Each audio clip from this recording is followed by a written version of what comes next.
you keep coming back to. Let's not act like the trip's a big deal. It is a big deal to get on a plane for 6 hours. Not when you traveled. He's not exactly showing up and sitting in security. But this is not a big deal. If you're what is he, a billionaire? Well, his family is. I don't know if he particularly is. If you're sitting on hundreds of millions of dollars, Don, you hear what I'm saying? The getting on a flight part's not the big deal. Pilot. It is what it He'll is. Fly himself out, but what? Or that doesn't matter. I go on charter flights. I'm lucky enough to do that, and when I land in Seattle, you know what? I'm exhausted. Yeah, but that's because you work 19 jobs. His number one job is running. I guess. But what is this about?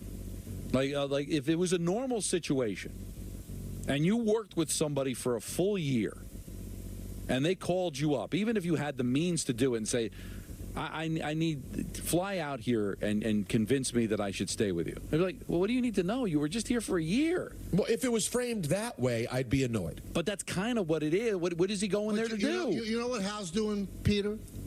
He's covering his backside. So if he doesn't choose the Yankees, they can't say, well, Hal didn't try the same as Steve Cohen. So Steve Cohen flies out there because he's trying to convince a guy to come to the Mets. This guy knows everything you need to know about the New York Yankees. So he's just making him dance for him. I would think Juan Soto doesn't have any working knowledge of the Mets. Probably never met Steve Cohen.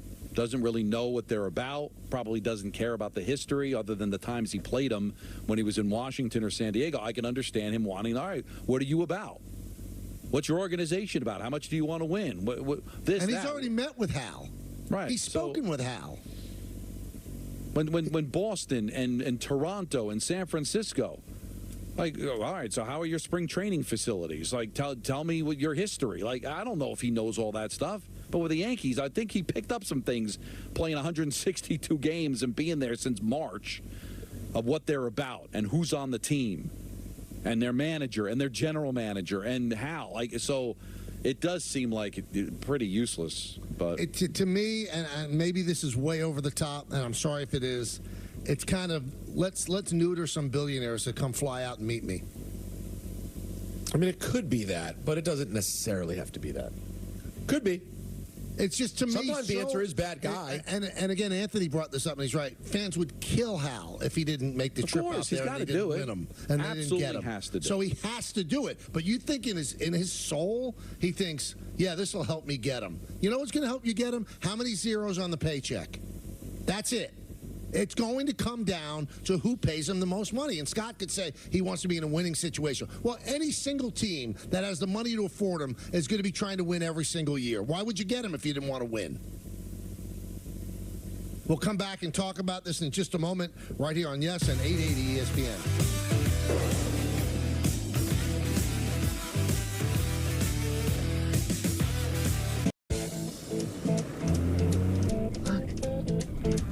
Go.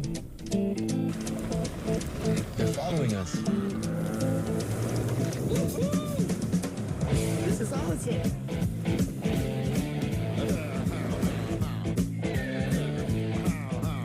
Idiot. The first ever Nissan Rogue Rock Creek. Now, get 3.39% APR financing for 60 months on the 2025 Nissan Rogue Rock Creek. Well, if you want my 2 cents on interest rates, we got options. My 2 cents. This one's priced to sell. My 2 cents? My 2 cents? My 2 cents? My 2 cents? My 2 cents? Here's my 2 cents. I'm planning for the future. Interest plus interest equals more interest. Come on, you can drink that. Hi, Joan. Perfect timing. I have a few questions. Of course. Let's look at your plan.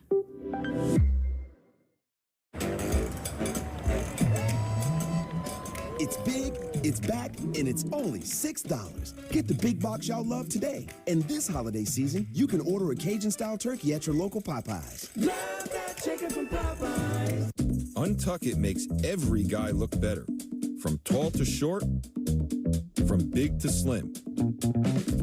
From our iconic button-downs for all shapes and sizes to a whole lot more. Try us today. Untuck It. We just make guys look better. Oh, and we make great styles for her, too. Shop the sale now at untuckit.com and more than 80 stores worldwide. Dupixent can help people with asthma breathe better in as little as 2 weeks. So this is better, even this. Dupixent is an add-on treatment for specific types of moderate to severe asthma that's not for sudden breathing problems. Dupixent can cause allergic reactions that can be severe. Tell your doctor right away if you have rash, chest pain, worsening shortness of breath, tingling, or numbness in your limbs. Tell your doctor about new or worsening joint aches and pain or a parasitic infection. Don't change or stop asthma medicines, including steroids, without talking to your doctor. Ask your specialist about Dupixent. Everywhere but the seat. The seat is leather. Alan, we get it. You love your bike. We do too. That's why we're America's #1 motorcycle insurer. But do you have to wedge it into everything? What? Don't do that. This reminds me of my bike. The Wolf was about the size of my new motorcycle. Have you seen it, by the way? Happy birthday, Grandma! Really? Look how the brushstrokes follow the line of the gas tank. Hey! Brought my +1. Jamie.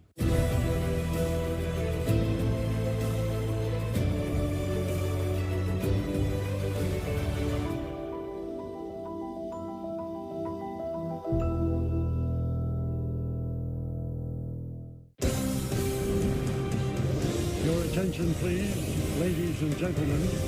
You're watching Yes.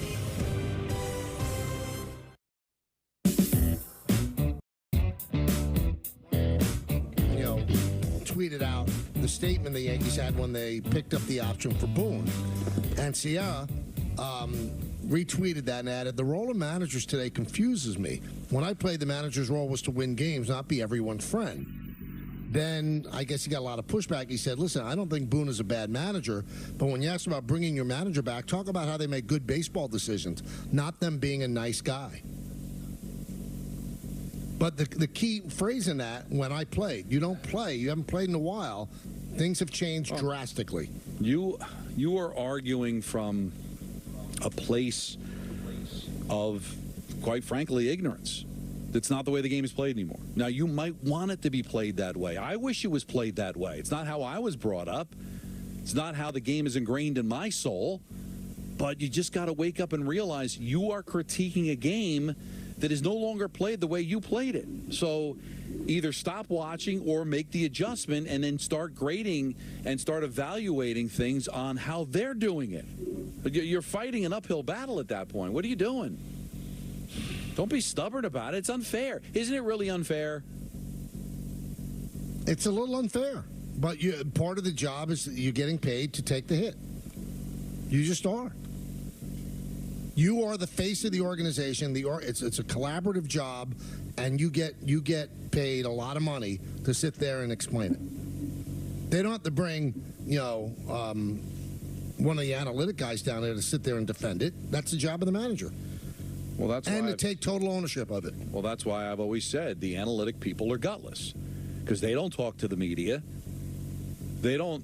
Well, Brian does. Brian represents the analytic people. Yeah, but the guys that are collecting the numbers, they're going to let the Boone's got to go out there and talk about how this is his decision, which I'm not saying that it isn't in de facto his decision because he agrees with it. But he's going to go out there and he's going to say what I did, not we. He doesn't say we. Right. And there isn't some guy in a tweed jacket that's going to sit there and explain why 65% of the time it works all the time. But he does get paid more than those people. Yes. Good point.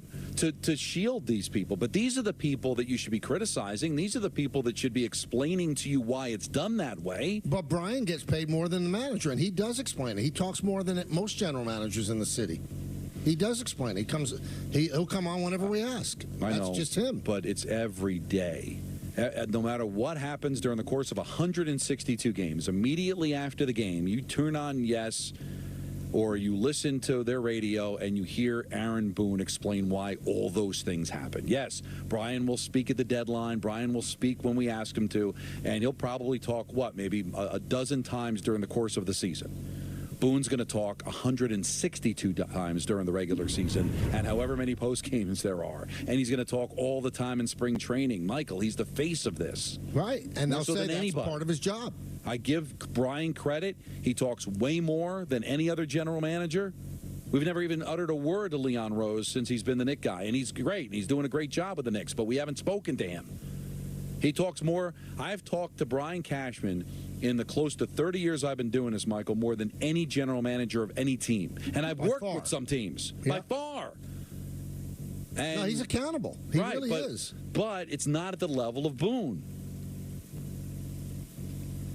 I want to send out congratulations. Okay. To Don Mattingly, Buck Showalter. They lead a very august group that are being inducted in the New York State Baseball Hall of Fame this Sunday in Troy, New York. That's the site of the New York State Baseball Hall of Fame.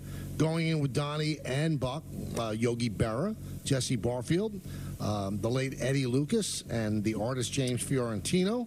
Their 12th consecutive sellout in Troy. It's a great dinner. They do a great job. Larry Berra is going to be there. His daughter Lindsay, that's Yogi's granddaughter.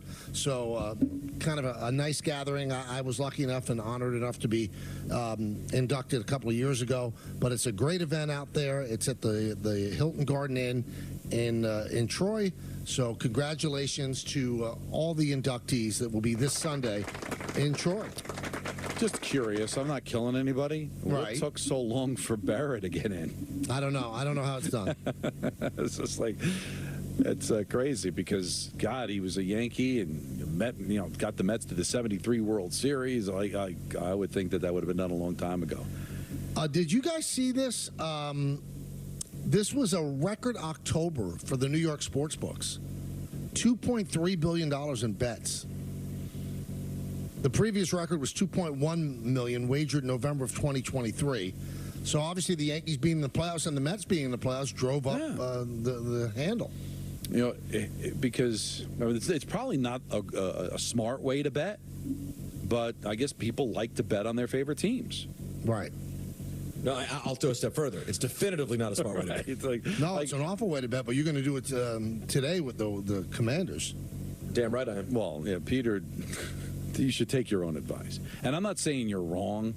Yeah, I think this is the week to stay away. You're not wrong. This is a trap meet. I'm trying to help you because I love you and you're a friend, and I don't want to see you in a clown outfit. This is not the week. This is definitely the week most people are going to stay away. Like it reeks of back to earth. Right.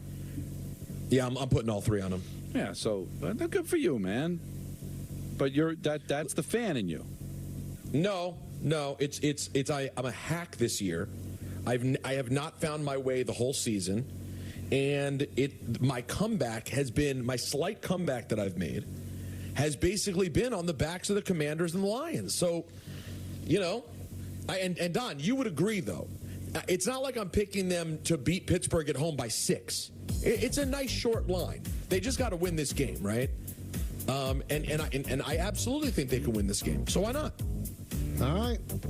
I'm just telling you. I don't love a lot this week. Did you guys love a lot this week? You know what? It's funny you mentioned that. I'm doing the work, and there's a lot of games I like.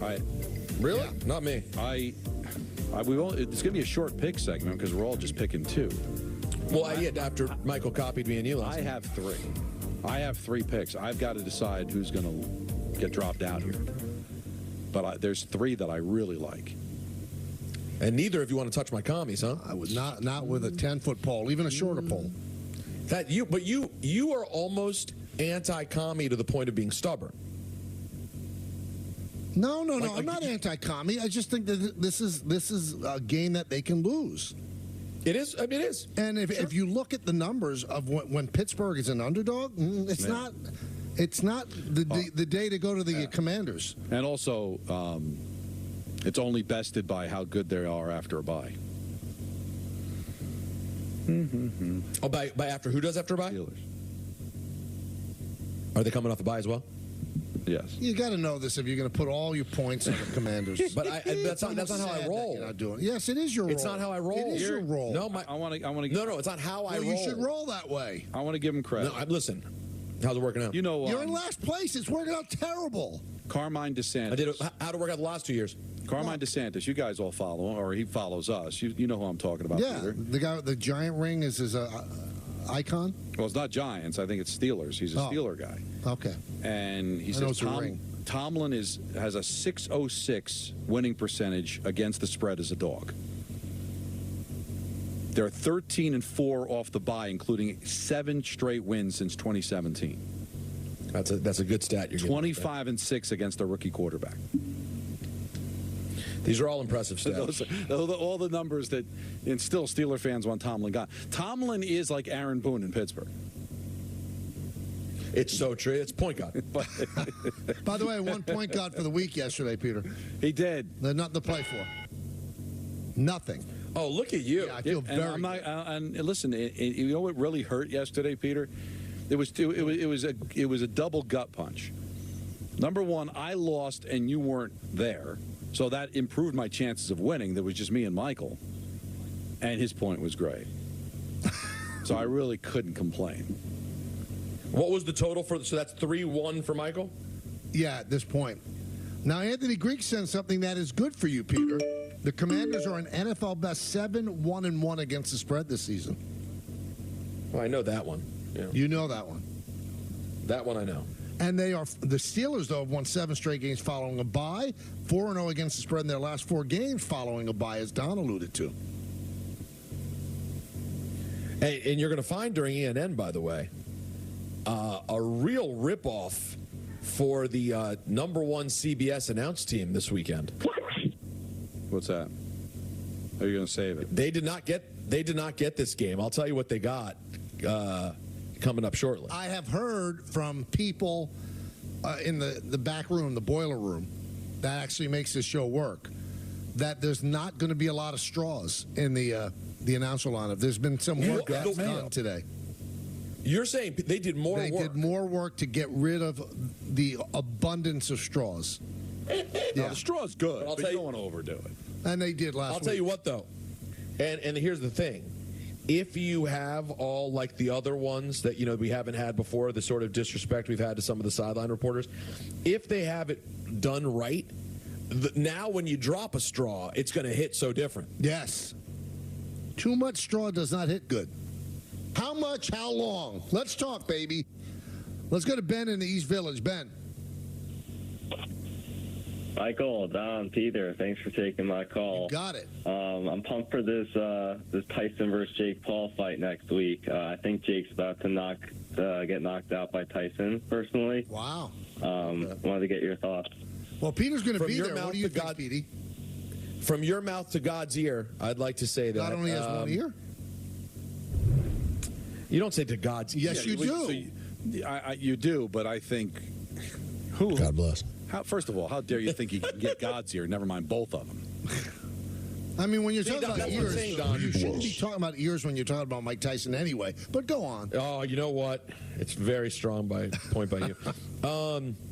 So, yeah, I'm headed out on Wednesday. I'm going to try to get some words in with both of these guys before the fight and see what I see if it changes my mind. But my reaction that I've had this entire time to this fight is that if it ever was going to happen, it was going to be pretty tough for Mike. If you just, and I'm his biggest fan. You are. But if you were to go back and watch him in fights, even going back as far as like 99, 2000, which is 25 years ago. Even then, guys, Mike just didn't put together combinations anymore. He became like a one-punch, two-punch guy, didn't have the energy anymore, the gas. And I just worry, Jake's a big guy. He's going to put a jab in Mike's face. Mike's going to get out there and try to throw one punch at a time. He's going to get held up. He's going to get tired. And I don't know. Listen, it'll be awesome if he knocks out Jake Paul. The world will collectively celebrate. I just think it's going to be very Can I give you my little take? Go ahead. If Tyson has a chance to win, it has to be in the first round. If it goes to the second half of the second round, he's done. There's no way he's going to be able to give you length. There's no way. I mean, even when he was an in-shape fighter, an active fighter, the longer a fight went, he was going to lose. So it's got to be in the first round where, as you said, Peter, he connects with that. I bet you he still has punching power. He's got to connect in that first round. Anything longer than the first round, I think he's in big trouble.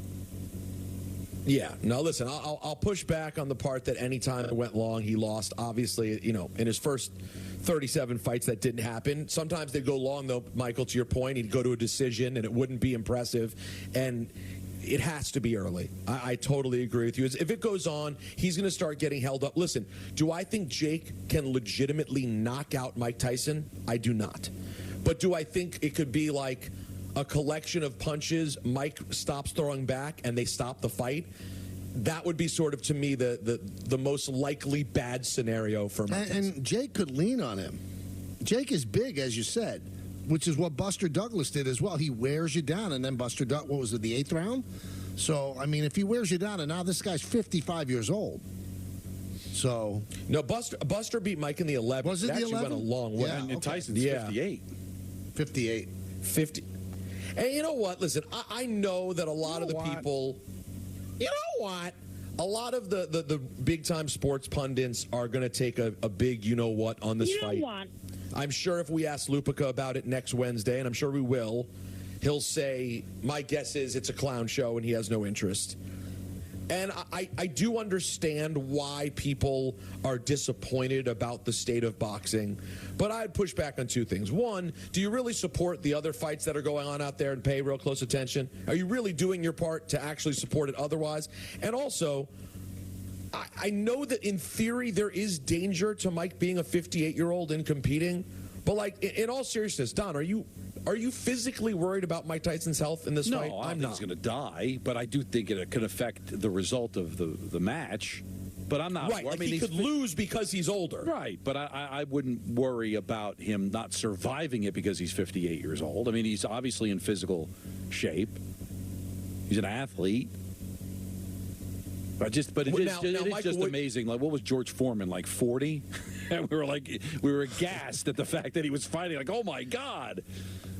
I think when he finally won the titles, he was 45. Right, but when he first, but the comeback was like 40 years old, and it was like, oh my God. And Mike's 58 now. Will you guys be watching on Netflix next Friday night? I most certainly will. I can't wait. Don, I think I'm going to have to check this out. Now, how weird was it when? And let's admit it. Let's all be open with the audience. Our pinhead suit, John Winthrop, is an absolute lunatic. We all agree, right? Yes. How crazy was it when he listed all of the streaming services he has today and doesn't have Netflix? It's a little odd. Well, a little, Michael. Poll most people, and it's the only app they have. Like, if you said people who aren't into apps, they at least have Netflix. I love soda. This is essentially what he told us. I love all kinds of soda, but I never drink Coca-Cola. Never tasted. Right, never even tasted Coke. Yeah, that's what he told us. He's an odd duck. That you guy. think so? Yeah. I love movies. Never saw The Godfather. Joe in Old Bridge. Joe. Hey, what's up, fellas? How are you? Good, Joe. What's up? Not much, man. Yeah, I'm pretty avid gambler here. Rarely do I ever rely on anybody's, picks or things you see on TV or Twitter or whatever. I'm always doing my own thing. But for some reason, the ice picks, I tend to let it get to me somehow, some way. And last night I took the Avalanche on the money line in a parlay, and it led me to lose $250. Oh, I'm sorry about that. I mean, they lost 1-0. You saw where I was coming. They outshot Winnipeg. I mean, hey, what are you going to do?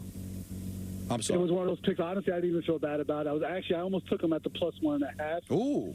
Because I know but I didn't. Unfortunately, I just followed it all night. Like you said, it was a close game. It just didn't happen. But yeah, so you owe me some money. That's all. How much money do you gamble a week, Joe? A week? Yeah. Probably like 5,000 to 10,000. And how much do you make? It depends. I mean, I don't have a percentage, but I do mostly parlays. I'm doing $250 to $500 parlays.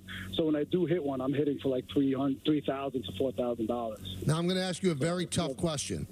Do you believe, Joe, that you have a gambling problem? Yeah. Problem? Yeah.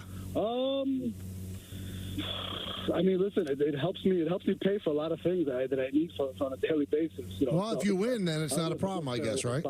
Yeah, exactly. No, that's not how it works. I'd like to say that's not how it works. Well, I mean, I suppose the Steelers are going to win this weekend. They're going to win this weekend. You have the Steelers? Oh yeah, definitely. Well, here's the thing. Do you have a problem? Could you just stop cold turkey? If I told you couldn't do it anymore, would it be a problem? Yeah, I have. I do that. I'll stop for months at a time. I'll do it. No. Yeah. Yeah, but if you say you can do it and you've done it many times and always come back to it, I don't think that helps the argument. Well, but if he genuinely enjoys it and he's got the money to do and it, if he's not if he's not borrowing money and putting himself into debt.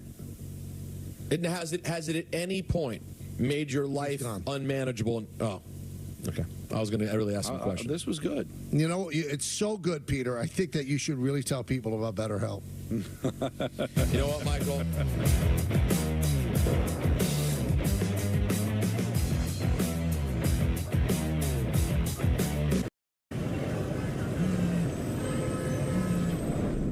Hi, Eric. Hi, Mel. Is now good for a quick catch-up on your plan? Yes, now's great.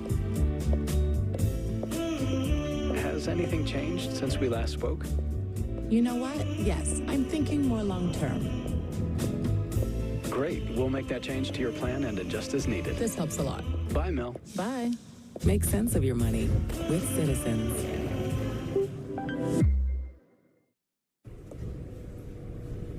On the next Cyber Monday, there's something you should know.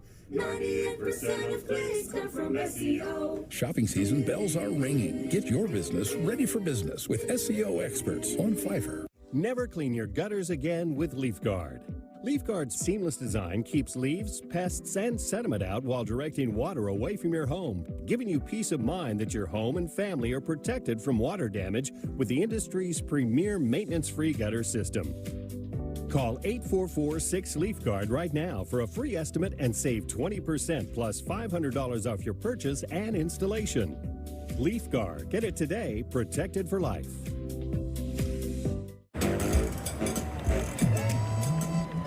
It's big, it's back, and it's only $6. Get the big box y'all love today. And this holiday season, you can order a Cajun-style turkey at your local Popeyes. Love that chicken from Popeyes.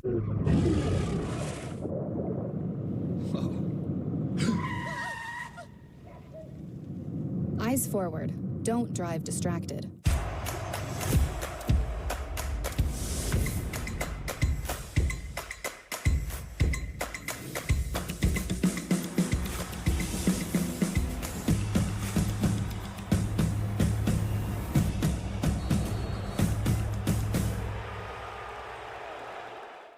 Diversity is in our nature. Diverse cultures, identities, skills, and knowledge. Diversity is in nature, too. Biodiversity. Plants, animals, and ecosystems. It connects us and sustains us. But nature's biodiversity is at risk now more than ever before. And our own future is at stake. So ask yourself, how can you contribute to protecting all life on our planet? Because the future is in our hands.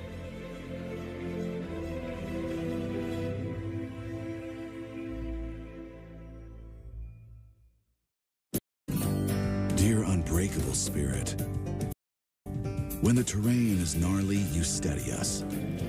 When obstacles are ahead, you lift us. When the turf is hostile, you inspire us. Own a legend. Toyota Trucks. Get Black Friday savings all month long. Lease Tacoma for just $289 a month or get 1.99% APR for 72 months on a new Tundra. Find yours at Toyota.com. Toyota. Let's go places. Untuck It makes every guy look better. From tall to short, from big to slim. From our iconic button-downs for all shapes and sizes to a whole lot more. Try us today. Untuck It. We just make guys look better. Oh, and we make great styles for her, too. Shop the sale now at untuckit.com and more than 80 stores worldwide. If you're an asbestos victim, pay close attention. Billions of dollars are being paid out to people like you. We should know. We're Whites and Luxembourg, the law firm that already won over $9 billion for men and women just like you. That's right, over $9 billion for mesothelioma sufferers and their families. We know you're short of money, and we know you're short of time, so we fight hard. Call Whites and Luxembourg at 917-LAWYERS. That's 917-LAWYERS. Whites and Luxembourg, winning big for the little guy.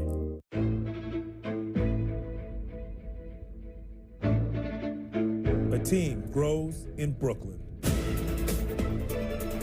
Board by board. Block by block. Play by play. Shot by shot. We got Nets. You coming?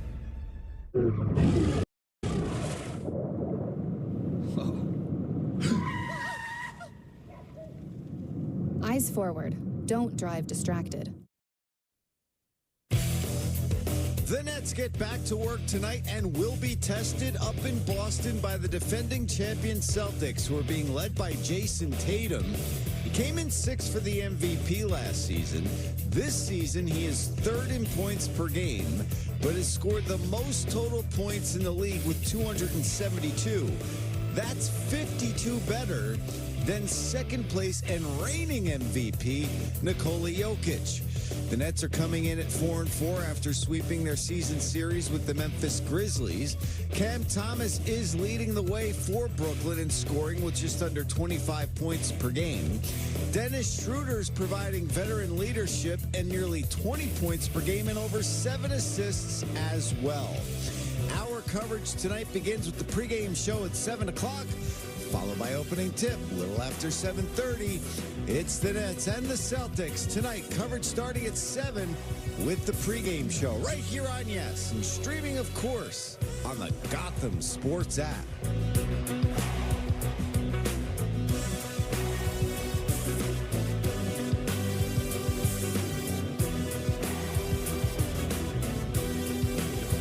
But you lie a lot. You're a liar.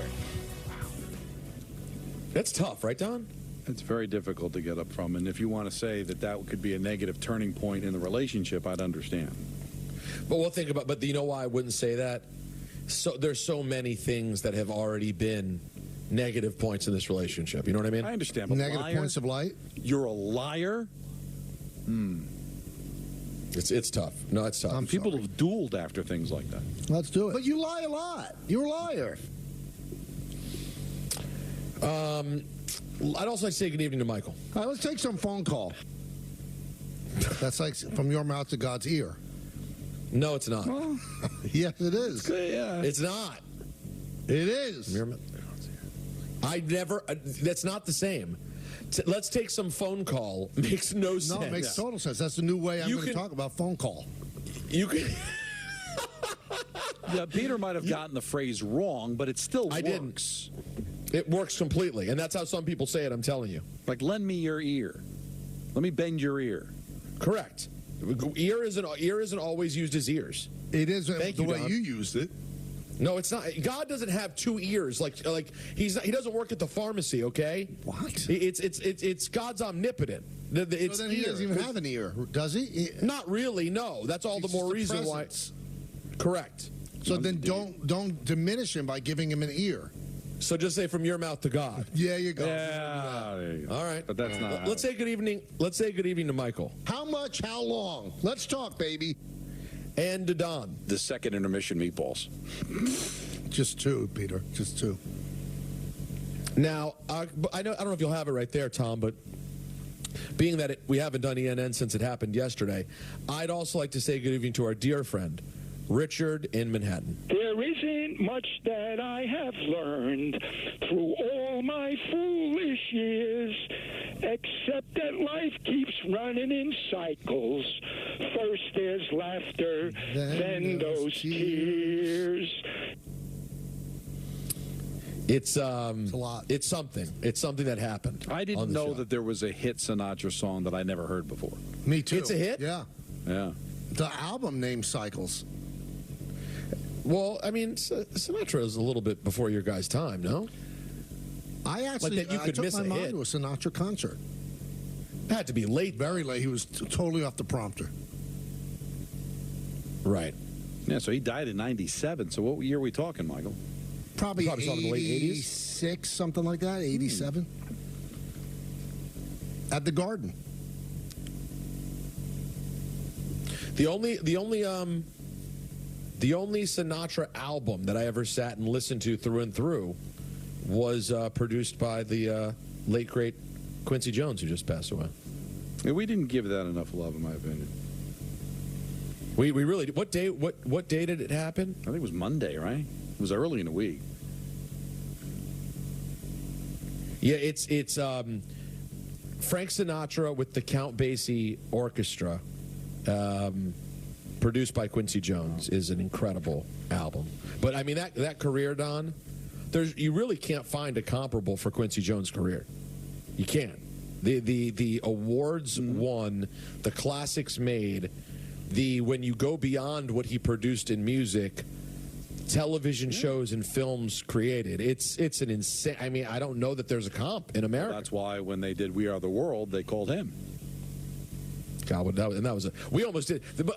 Listen, we didn't do enough on Quincy's passing at 91. But if you guys recall, we did like 2 days on the We Are the World documentary. So that helps. We were all very into very much so. All right, guys. Real quick, before we get into you-know-what, let's hear from Jordan Ronan, who was on DNR earlier, talking about just exactly where this Giants locker room is heading into the big game in Munich. Very fragile, because I think they're under the realization they know that they absolutely have to win this game, and it's going to get bad if they don't win this game. Imagine they lose to the Panthers. The look that'll be of where this program is in year 3 at 2-8 for the second consecutive year, losing to the Panthers with the worst record at that point than the Panthers. So they have to win this week. It's a business trip. If not, there's going to be major shakeups, whether it be front office coach, roster. Now, you can make you guys a case, agree? Obviously people will, that it would be the best thing to happen to the Giants to lose to the Panthers, because now you really will make inroads to getting that quarterback next year.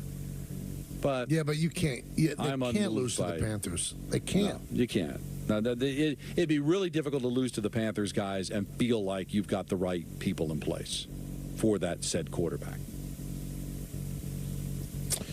Now, in the foosball of yesterday. Oh, what a game. By the way, Thursday nights kind of smells like the modern-day Monday night. I mean, it's unreal what they're getting on Thursdays. Next week's a good one, too. That's right. That's your Commander Eagle vehicle. Last night was another East Coast divisional battle, a Jace, between the Baltimore Ravens and the non-East Coast Cincinnati Bengals. Now, end of the game, Don, you agree with the call. You got to go for it, right? You don't have to. I don't know why you gotta. Well, it's for the exact same thing we talked about earlier this week. If you know you can't get a stop, and at this point, I mean, think about the lead. They had a 21-7 lead, the Bengals did, on the Ravens. It got immediately erased. You found yourself down again late. They just kept scoring. All right, so let me throw this at you, Peter. You can't get a stop, right? And I agree. They couldn't. Neither could the Ravens. Right. So then it comes down to a 50-50 coin flip. Who gets the ball first? Sure. Because if you score a touchdown, they don't get the ball back.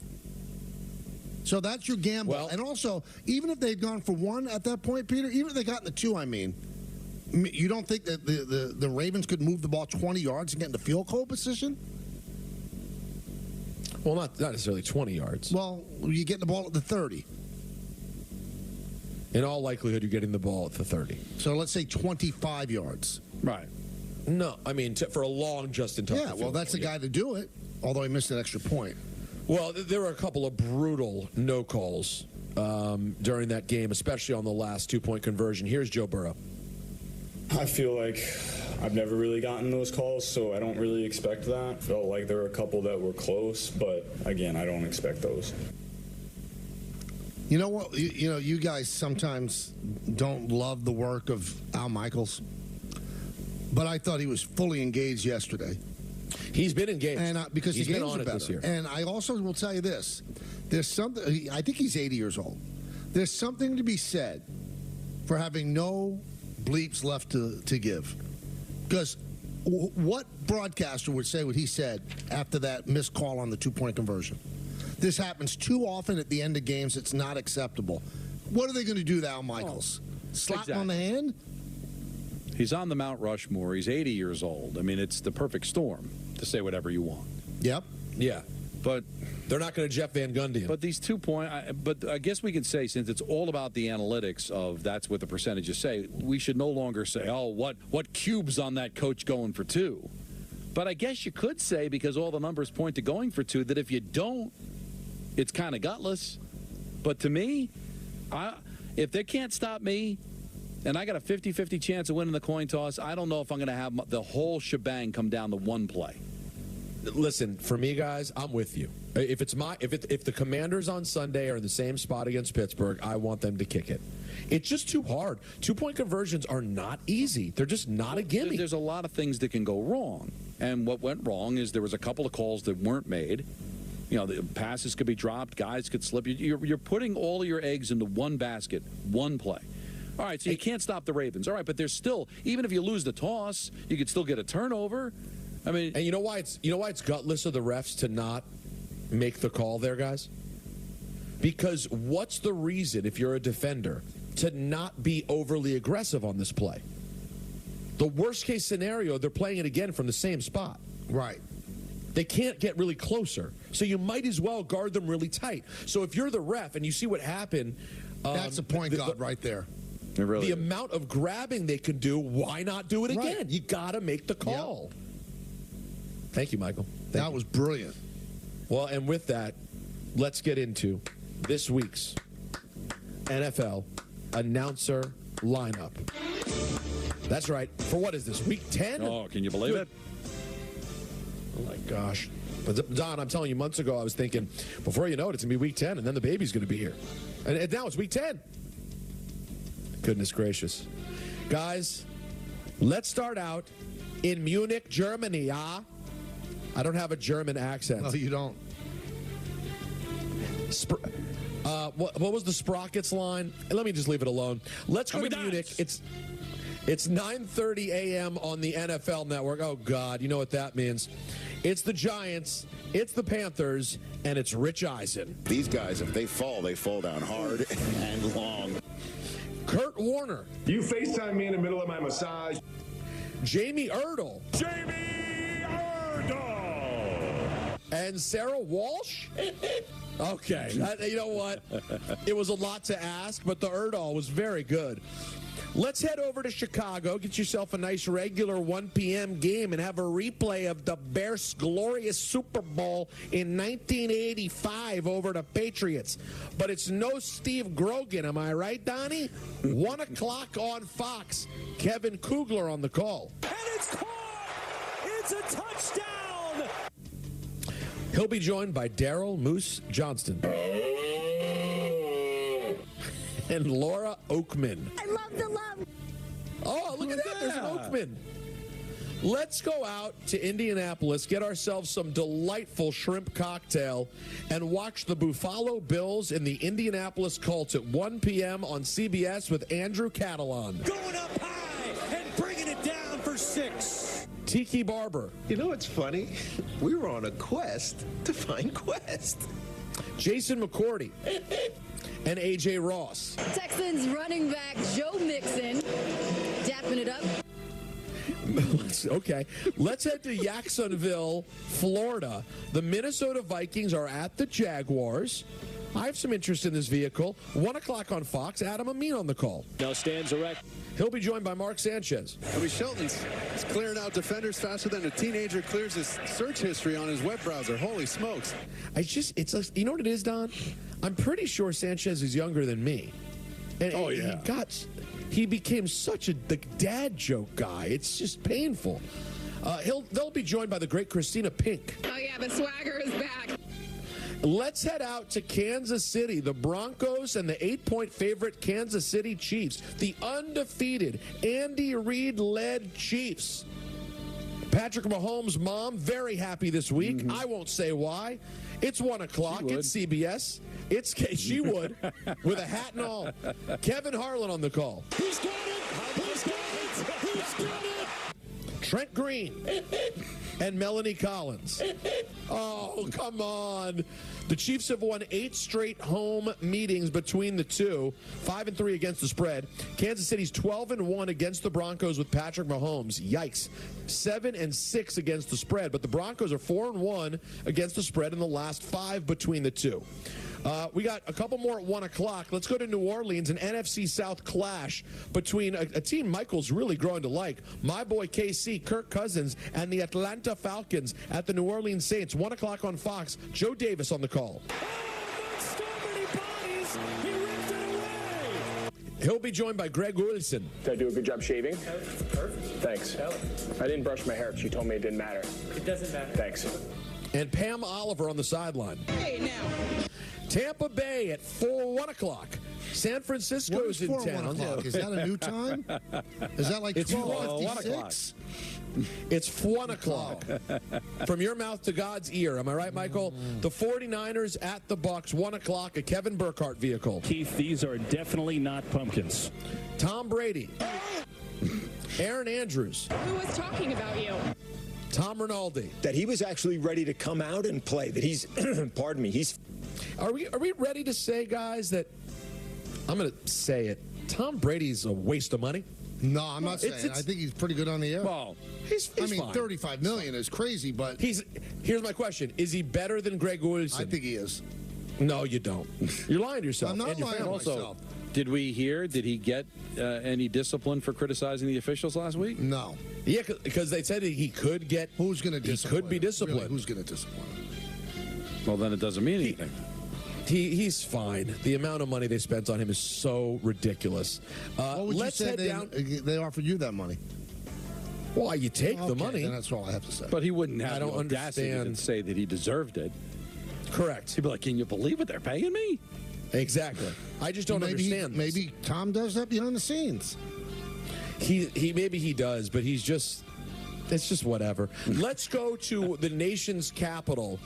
The Pittsburgh Steelers are heading up against the Commies. Now, I thought, guys, this was going to be a hello, friends. I really did. However, our friend Ian Eagle on CBS. Kelsey finds a blank space. He'll be joined by Charles Davis and Evan Washburn. The lobby is bustling. There is an energy here. The Commanders are 5-0 against the spread as favorites this season, 4-0 against the spread at home. The Steelers have won 7 straight games following a bye and are 4-0 against the spread in their last 4 games following a bye. Guys, the irresistible force meets the immovable object. Something's got to give. Let's head to the 4 o'clock window. You throw out the record books, Don. Hold on. The Tennessee Titans. Yeah. At the Chargers, it's not Thursday. It's 4:05 on Sunday. And our buddy's on the game. That's right, Kenny Albert. Rangers and Hurricanes, Game 5 in Raleigh. I told you in the boiler room they did work today. They did work. Joined by Jonathan Vilma. And Megan O'Leary on the sideline. At this point in your career, to have a performance like this, I can't even take you serious. I love it. Now, speaking, no, we're not there yet. I thought we were at the Hello Friends. We're not. We are at a 4:25 window, however, and we're heading out to Arizona. A lot of eyeballs from our listenership will be paying attention as the New York Jets have it's not a must-win, guys, but it's kind of a must-win against the Arizona Cardinals. Spiro Didi's on the call. Spiro Didi's? He'll be joined by Adam Archuleta. Adam Golden Archuleta. And Aditi Kinkwabala. Joe Flacco, do you ever age? Now, if you want to take it in, now you're going to need the audio. You guys know what audio I need right here because this is an ESPN radio vehicle. I think that it's not ready. Sorry. On ESPN radio, guys, this game will be called by the great Chris No Carlin. way. Were we told not to go too long with it? Oh, you want the long one? It's already 4:46. Let's. Oh, okay. Come on. The Jets are 1-4 against the spread on the road this season, 3-10 against the spread on the road since last season, and 12-26 against the spread on the road over the last 5 seasons. What that means is Michael or Don is definitely picking the Jets. The Cardinals have covered in 3 straight. I like them this week, too. Let's head out to Dallas, and this would be your Hello Friends vehicle. A game that on paper was good. Is it good now? No. The Eagles at the Dak-less Cowboys? 4:25 on CBS. Jim Nance, friends. Hello, friends. He'll be joined by Anthony Romo. First down, everyone. I did it. And Tracy Wolfson. Oh, a little feistiness. Sunday Night Football, Detroit at Houston. That's right, Don. Our Detroit Lions at the Texans. It's on NBC with Mike Tirico. They still seem to resonate. There are 3 teams. Chris Collinsworth. Here's a guy. And Melissa Stark. Oh, okay. Nothing like live television. I'm okay. The Lions are 23-6 against the spread in November or later under Dan Campbell. The Texans are 1-8 against the spread on extra rest since 2020. Lastly, guys, Monday Night Football, the Dolphins at the Rams. You throw out the record books when these two get together. It's on ABC and ESPN. Joe Buck on the call. Hey, I did the World Series. Can't I come on your air? I mean, it'll be awesome. The fans will love it. Troy Aikman. The missus likes it. And Lisa Salters. Welcome to the playoffs. The Rams are 1-8 against the spread off extra rest since 2022. The Dolphins are 0-3 against the spread in that spot this season. That will do it for your NFL announcer lineup for Week 10. Great work by the Boiler Room. And ENN Tonight was brought to you by our friends over at Security Dodge. Shop 24/7 at securitydodge.com during their Black Friday sales event. Thank you, Don. I clapped with 2 fingers. You did? Yeah. This wasn't allowed. I have a question to ask Peter. When we come back, I'll do that. Oh. It's pretty important, too. Okay. Really important. Hey, it's Michael K. My friends at PC.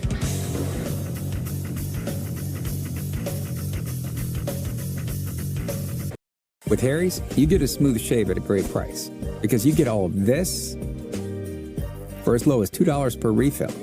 Half of what the other guys charge. Wake up to Harry's. Get your trial set for just $7 at harrys.com/fresh.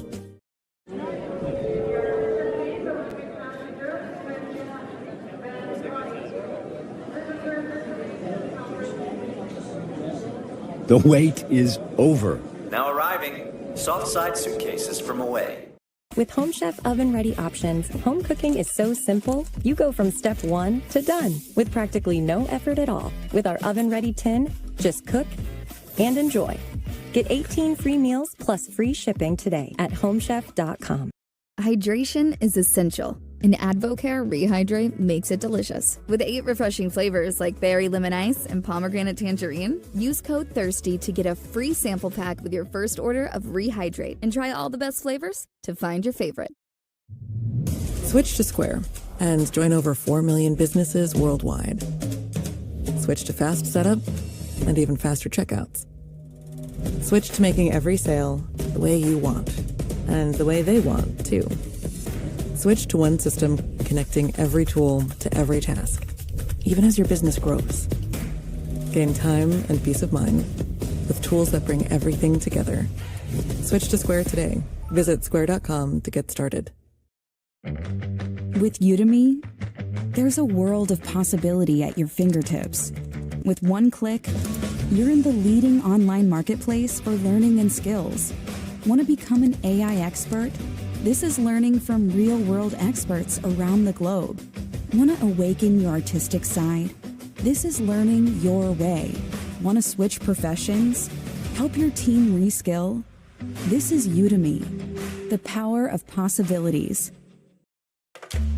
Want to keep your hairline where it is? Through Hims.com, you can explore a range of options that work best for you, so you can grow visibly thicker and fuller hair in just 3 to 6 months. Keep it looking strong for years to come with doctor-trusted ingredients like finasteride, minoxidil, and a blend of supplements that support healthy hair. 3 in 4 Hims customers say they wish they started using hair treatment earlier.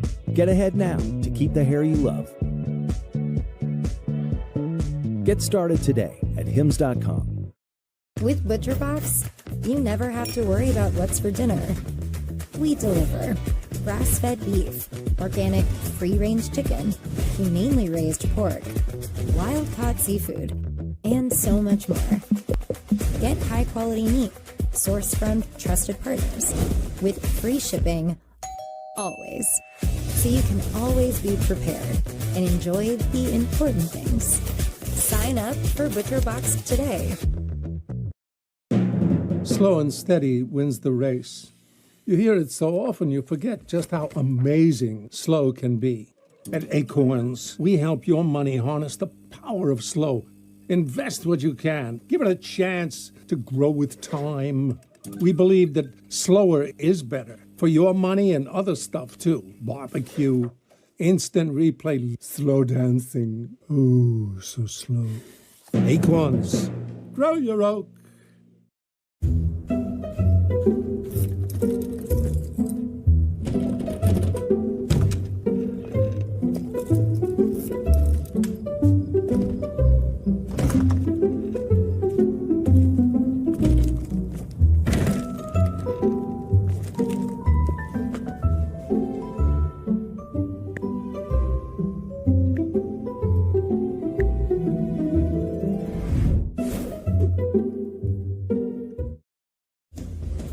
Switch to Square and join over 4 million businesses worldwide. Start with our point of sale. More than a system, it's the brain of your business. Train your staff in minutes and connect your POS to a KDS to handle orders ASAP.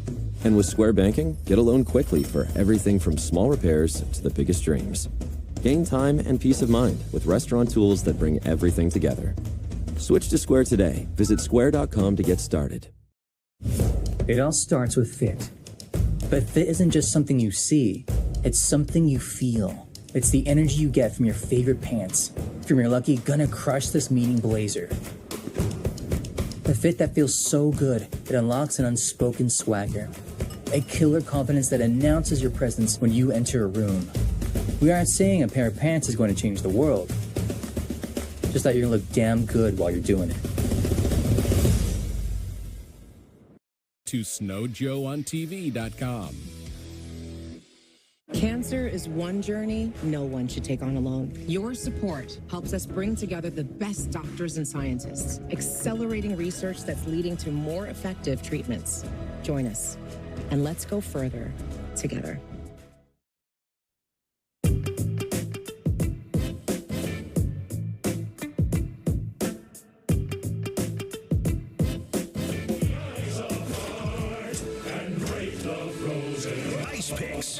Ice Picks.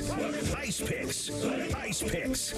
Now time for Ice Picks, brought to you by Samuel Institute for Pain Management. The Detroit Red Wings will be in Toronto to take on the Maple Leafs. And I am going to go with Dylan Larkin of the Wings, anytime goal scorer. Some places you're getting it as high as plus 150. Dylan Larkin of the Wings, anytime goal scorer against the Leafs tonight. That's our Ice Pick, brought to you by Samuel Institute for Pain Management. For a pain-free life, visit SamuelPain.com today. Well, good luck with that pick to everybody who follows Don. Now, Peter, you had mentioned earlier in the week about having a big Bacchanal dinner with some people from the station. Is that happening? Oh, it was the talk of the morning show today. Who's going? It was? Yeah. What was the conversation on the morning show? That Rick and Dave were red hot. They weren't invited. Everyone wants to be invited to this dinner. Where are you going? Can you tell us, or is it a secret?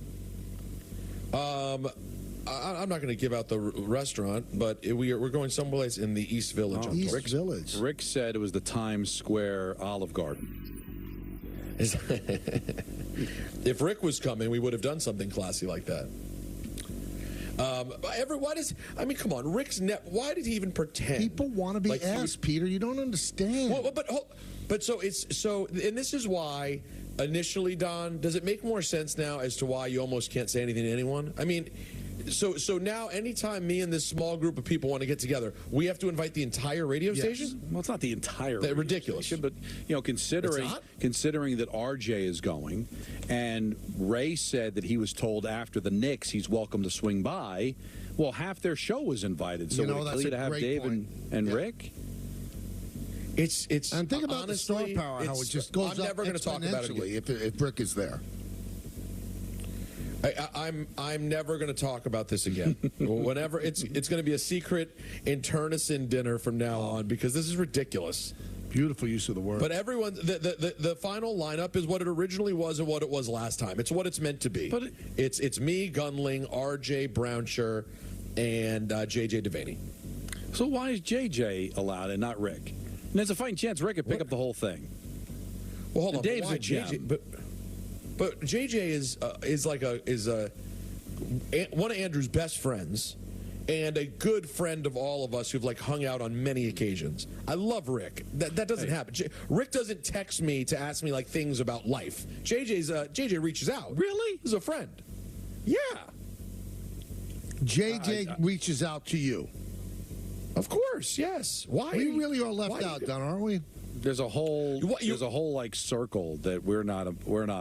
Yeah, I'm good with it. I don't need to be in it. You want so let me get this straight, Michael. You want JJ to start reaching out to you? No, I'm unlike Don. I prune my tree. No, I would think what Michael is saying. He doesn't want JJ reaching out to you. Right. Exactly. See, thank you. You're making it make sense. Exactly. But I think there's nothing. You said the whole station. Really? What are we talking about?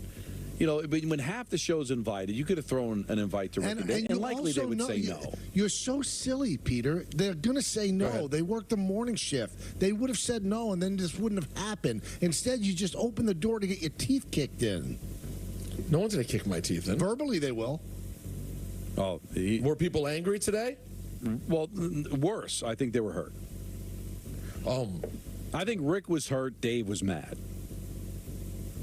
I don't blame either. I have it on because the one thing about Rick, though, I give Rick credit. Rick is really famous beyond the show, and he really wants to be a part of what we're doing. I give him credit for that. So that's why I think he's hurt. I think he's completely being performative and doesn't care. Well, what do you think of that? You know, that's why you treat him the way you do. He's never invited me to a thing. Maybe because you've never invited him to a thing. But this isn't, you inviting him to your engagement party or a shower. It's you inviting him to what is like a radio thing. No, but you have to. You guys have changed this whole thing. This group of friends, if you will, is really. It was basically the younger portion of the K Show staff. That's it. Plus JJ, who is that a Jace because he's Gunling's podcast co-host and friend. And Brown sure because you have to invite him to everything. And Brown sure because, obvious reasons. But so while I'm down to have fun, let's play the reindeer games, you can see that there is a line of delineation that makes sense. And then other people get invited, but the core here is the thing that makes sense. All right, big football 5 o'clock coming up. Joe Fortenbaugh will join us at 5:15. We will not talk about how you exclude people. You're exclusionary. You're not nice. We will not talk about that in the 5 o'clock hour. Okay. All right? That's You're just worse not. than a liar. I mean, that's the bottom line. Nice. You're not a nice person. Not. So every time I have a meal, I have to invite everyone that I know. That's one of the reasons, Peter, I don't have parties anymore, because it becomes political where you have to invite everybody. So you have to know that once you dip your toe in the water, everyone in the station should be invited to your little party. It's not a party. Little dinner. This is ridiculous. People need to grow up. Did you invite Ty Butler? No. Oh, yeah, that opens up some doors, too. Yeah. Yeah. I don't know. Ty, you know why? Ty's not a weirdo. Going. Anita Marks? I did not invite. There you go. So there's no women. Mike Tannenbaum? Was Amani Toomer invited? He was not, right? He was not. Yeah, I bet you Fortenbaugh wasn't invited. He was not. And you were afraid of the bill if you invited Carlin. I get that. That I understand. See? We'll come back with more of this unbelievable football frivolity right here on Yes and 880 ESPN.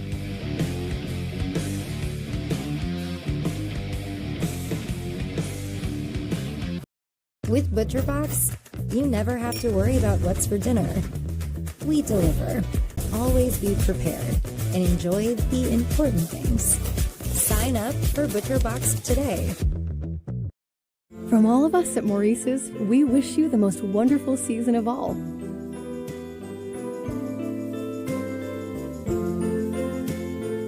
Weekly style drops and amazing gifts in stores and at Maurice's.com. It was a game day, so I had to wear my whole cheer attire. It was a clumsy kiss. Like I had sweat beads coming down my face. If I could do it again, I probably would have had a sweat rag. I would probably have it done at the beach. Action.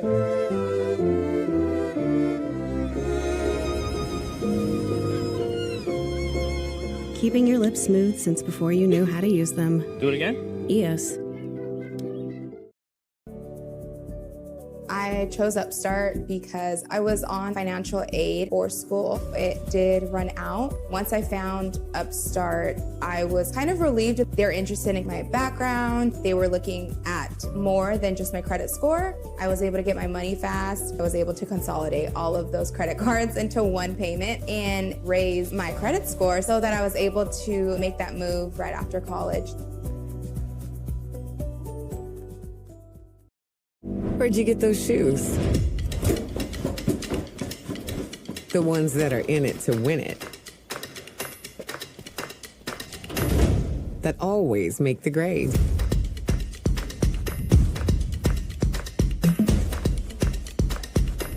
And take the words out of office seriously.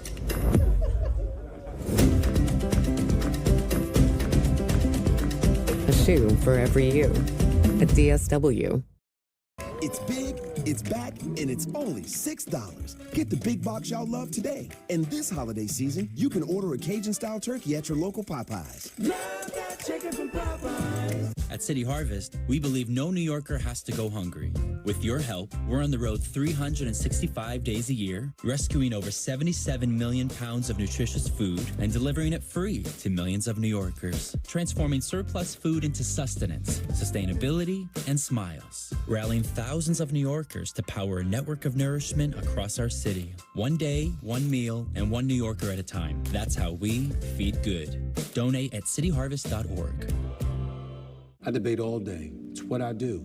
But there are some things that are undebatable, like your mental health. I was in a dark place when my brother passed away in a car accident. I was depressed in ways I never imagined. I reached out, and my sisters came, my pastor, my therapist. They helped me get through it. I found that the more I spoke up, the healthier my mind became. When you love your mind, you can go so much further. Find mental health resources at loveyourmindtoday.org.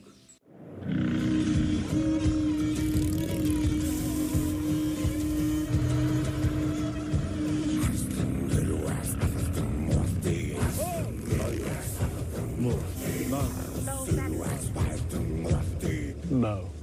This Movember, the moustache is calling once more. Raise funds, save lives. Sign up at Movember.com.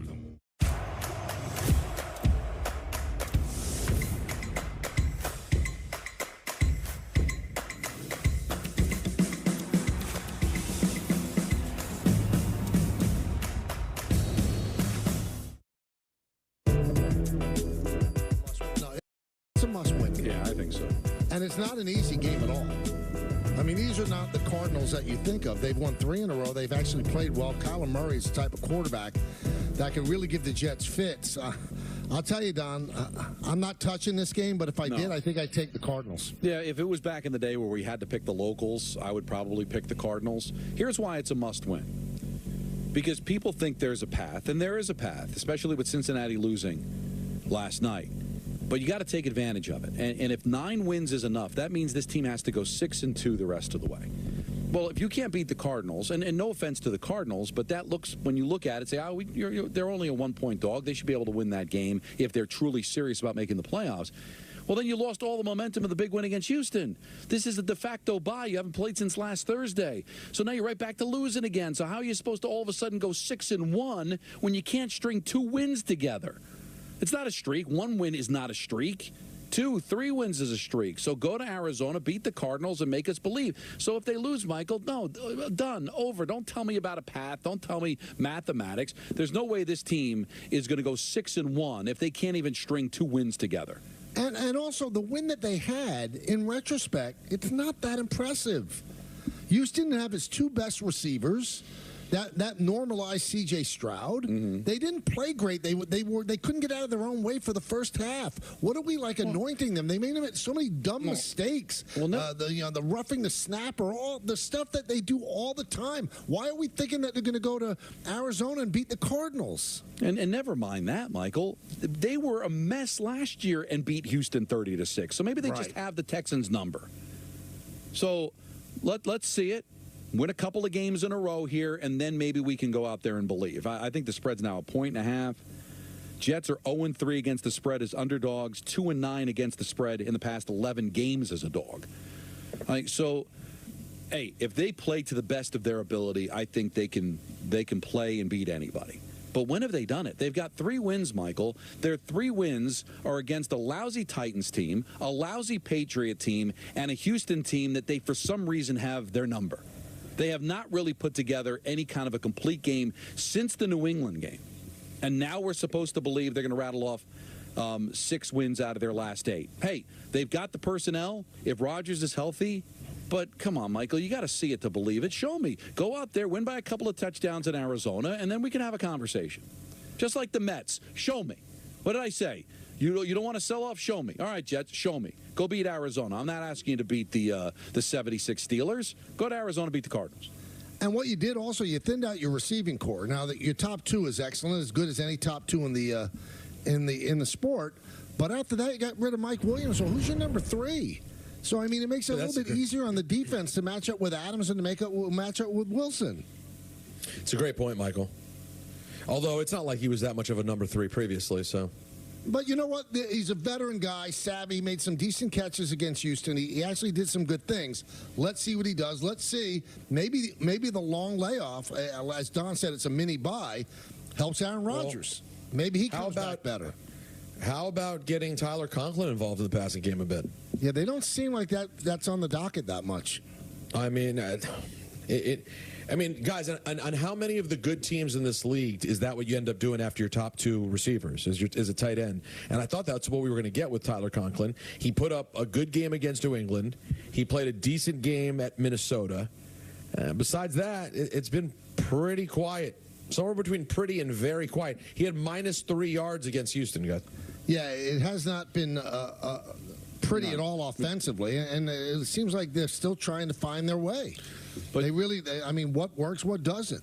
You just mentioned something about Rodgers. I thought he looked a little bit sprier, if that's a word, in the game Thursday. Well, because it was a short week. And, he had that rush to the goal line. They got wiped out on the holding penalty, but he seemed like he was able to move around a little bit. It seemed like he felt better. All right, well, now you haven't played since last Thursday, so if you felt good in a short turnaround against Houston, now with this break, I think a real chance to do something with his legs. The Cardinals are second worst in the NFL getting off the field on 3rd down, so there's a chance that with his legs he can buy some time and be able to convert those 3rd downs. There's a lot to like about the matchup. It's just that they dropped the ball too much, guys, to believe that they're capable of doing what they're going to need to do. But the AFC's coming back to them, right? 3 of these teams that don't win the division are going to have a chance. 9, I think, is on the table. Well, that's why the Commanders are so important, because you've lost to the Steelers already. So they have the tiebreaker on you. The Steelers have to lose this game to clear another hurdle for the Jets. But the Jets have to win games. I mean, we could talk pie-in-the-sky nonsense where, tiebreakers might be falling their way, but, you got to win games. And the Jets, by the way, another kicker. So Spencer Schrader is going to be in charge of the kicking doodles. Oh, I like that. The kicking doodles. Yeah, it's been awful. They signed both of them to the practice squad, so I guess they're trying to, interchange here to see what's going to work for them. All right, listen, Dolphins out, Patriots out. All right, Bengals 4 wins. So can you see the Bengals getting to 9? Yes, maybe. I think the Bengals are a good team. But now they have a tough schedule, though. They've got a tough schedule, so the Browns out. Colts, you play the Colts, so you control your own destiny there. Titans out. Jaguars out. Chargers are interesting. Broncos are interesting because the Jets lost to the Broncos. The Broncos have 5. But the Broncos got the Chiefs coming up this week. 9 is doable, but still 9 means going 6-2. You got 3 wins. But this is week 10. Come on. Hey, listen, we need it, right? What do we got? The Knicks are under 500. We need something to talk about here, guys. Baseball's over. Soto's only going to carry us so far. We need some football here, and if the Jets keep winning, then we're going to have to keep them in the conversation. But Peter, if they lose, I don't care if the path is gone. They're just not good enough to take advantage of the path. Now, the big game that Peter's worried about, Washington-Pittsburgh, and Danny on Long Island wants to talk about that. Danny? afternoon, gentlemen. I thought we were going to do a little Fortnite first, but no, 5:15. Yeah, so it's all you. First of all, on Veterans Day weekend, I want to shout out to my father-in-law from the grave. He was wounded 80 years ago this week in the Hergon Forest Offensive with the 4th Infantry Division. Came home, raised a family, never spoke of it. Wow. It's amazing how. So shout out to all the veterans. And that's the common thing, right? They didn't brag; they just did their job. Went and saw Saving Private Ryan because he did land at D-Day. Walked out 10 minutes into it, never spoke of it. Peter, I watched the Demi Moore movie. Horrifying. Disconcerting. It was one of the most bizarre things I've ever seen. The beginning was fun, though. Yeah, there was also but no friskiness. But then watching Demi Moore turn into the Hunchback of Notre Dame was. Don't give it away. Oh, but come on, Danny, you're better than that. I'm telling you not to watch it. There's my flight to Detroit, Peter. Were you going to do it? Yeah, I mean, I had a couple of options. I was that and the John Williams documentary. I still think you'll enjoy it. I don't agree with Danny's take here. I want Danny. Now, listen, as far as the football, Peter, here we go. Okay, listen. Interesting game because the Redskins have 20 years, apparently, of glory ahead of them. They got a young quarterback. Well, if they existed as a franchise, it'd be even better. But, yes, keep going. You know what I'm saying. Come on, give me a break. Give me an old man a break. The Steelers, they're both in the same position. Are they legit? They're both in level B in their respective conference as playoff potential. What is this team? They're both exactly identical. So whoever goes and wins this game takes a step up to, well, why not the Redskins? Or why not the Steelers? Because they just beat a 6-2 team. So it's an interesting game. I think either team could win it. Obviously, the Steelers have a little extra coming off the bye week, extra rest. It makes a big difference. We used to stay in baseball, or Don, you stay in hockey. Sometimes you see teams play after being off 2 or 3 days. Football with these Thursday night games, you're getting a second bye week. You really are fresher, and now the Steelers are going to play with extra rest and a full bye week. It just makes a difference. So I'm interested to see what happens. It's 1:00, and let's go. Let's get it on, Peter. Me and you. Yeah, I'm looking forward to it, Danny. I do like us in the spot, and I don't know, maybe I guess it could be personal bias, guys. I see the Commanders as sort of a different level of on the come than I see the Steelers. I feel like the Steelers are a really well-coached team doing a great job with what they have. I guess you could say the same about the Commanders, but I don't feel like offensively people have been blown away by what they've seen in Pittsburgh, whereas this offense, guys, in Washington is pretty consistently potent all the time. What's crazy about this is, can you picture either of these? Can you picture the Commanders at 8-2, the Steelers at 7-2? We're basically doing it with 2 quarterbacks. But somebody's going to be, right? It's. Well, I was asked yesterday about how seriously I take the Commanders at this point. And the way I see the Commanders in the NFC currently is there's one team in the NFC that's above the rest. Would you guys agree? Yes. The Detroit Lions of the conference. They are which, by the way, what is life, right? What is anything in life? Wow. Yeah. No, seriously, we're sitting here. A lot of things have happened that are crazy in the world. A lot of things over the last few years that make me go, wow, okay, this is life now. One of those things is the Detroit Lions are the class of the NFC. But right after that, Don and Michael, there's no playoff matchup after that would terrify me as a Commanders fan. The Eagles, maybe because of the divisional rivalry, but the Vikings don't terrify me. The Falcons don't terrify me. I'm good. Right, but it is interesting. Who would scare you besides the Detroit Lions in the conference? I do think eventually the 49ers are going to get their act together. They're going to get healthy. They're still the Niners. They're sitting at 4-4. We forget about them, but would you be shocked that by the time we get to December, they're rolling? Well, let's bring in Joe Fortenbaugh. Comes on every Friday for us to give us some picks, give us some love. How are you, buddy? I'm doing well, fellas. I'm doing well. Great to be on with you guys. I hope you're doing well as well. Now, and how? Let's say well in the same sentence. No, absolutely. I want to pull you right into our current conversation. You agree Detroit is the class of the NFC right now? Yeah, I don't think it's even close. The way they play football on both sides, proving they could go to Lambeau in those conditions and kick the crap out of the Packers on their home turf, they are the class of the NFC, yes. So, all right, give us your college picks. All right, so we're going to run through about 5 of them here. We'll start with Penn State against Washington. It's not a big game, so James Franklin's free to go ahead and win this one. You're laying about 13 here. Whiteout, Saturday night game, Happy Valley, big crowd, all that. The key is Washington coming across the country for this game. These new Big Ten teams, with teams traveling across the country, multiple time zones, they haven't fared well, straight up or against the spread. Now, maybe in the future they figure out how to travel like the pro teams do, but for right now it's getting them. Washington went to Rutgers early in the year and struggled in that spot. Penn State wants to run the ball. That's where Washington struggles defensively. We'll lay 13 with Penn State. Number 2, LSU, plus the 3 over Alabama. I think you're paying a tax here, a Nick Saban tax on Alabama. He's not there anymore. It's Kalen DeBoer. And I'll tell you what, Alabama had one really impressive half of football against Georgia. Outside of that, the second half wasn't impressive. The Vandy game wasn't impressive. The Tennessee game wasn't impressive. Most of the South Carolina game wasn't impressive. Now you're going to go on the road in a Brian Kelly spot. 17-6 against the spread as a home underdog. 17-9-1 against the spread coming off a bye week. I'll go ahead and I'll take LSU here. Moving on, West Virginia plus 4.5 in their matchup at Cincinnati. West Virginia's off the bye. Quarterback change. Where they struggle defensively is against the pass. Cincinnati isn't really a big play offense when it comes to the pass.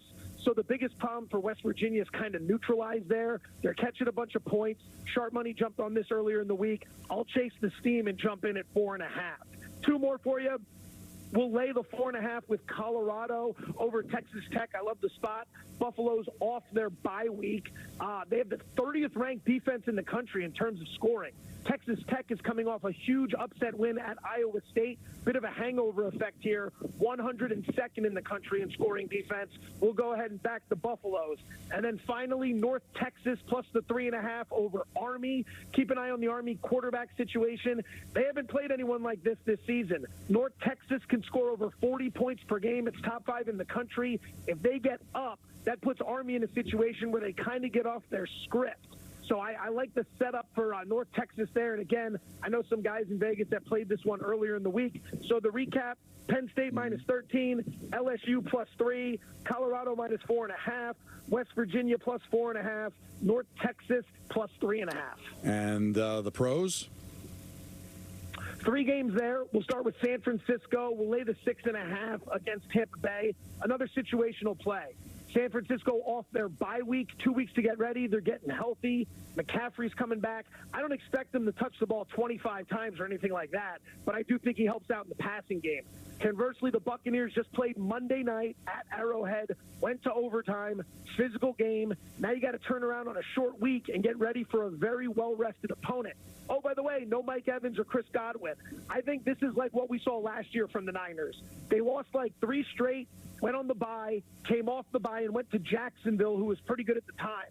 And they kicked the living crap out of them in that game. I think the same thing happens here. I think they kicked the crap out of Tampa Bay. And then Monday morning, we're all talking about whether or not the Niners are the biggest threat in the NFC to the Lions.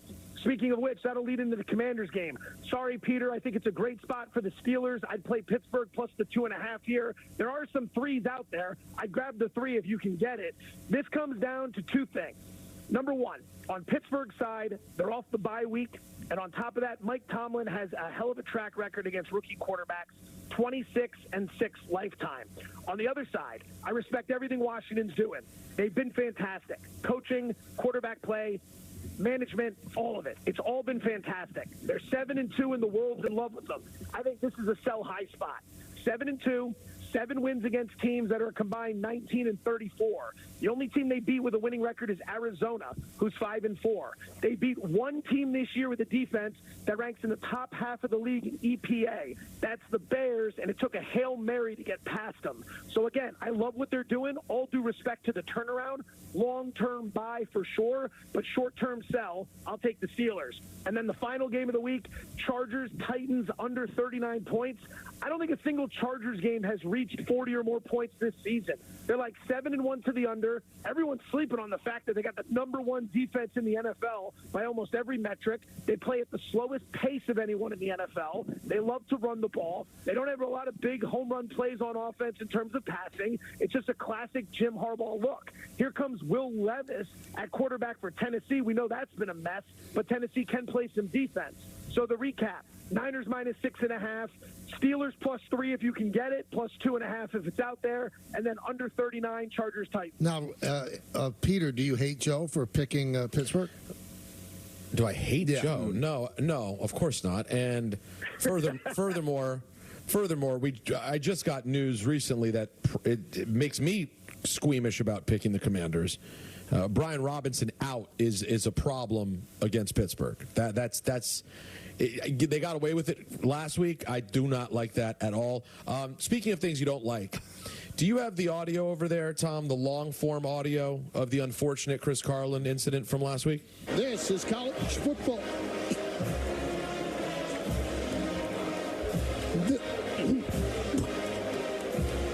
Excuse me, this is college football on ESPN Radio.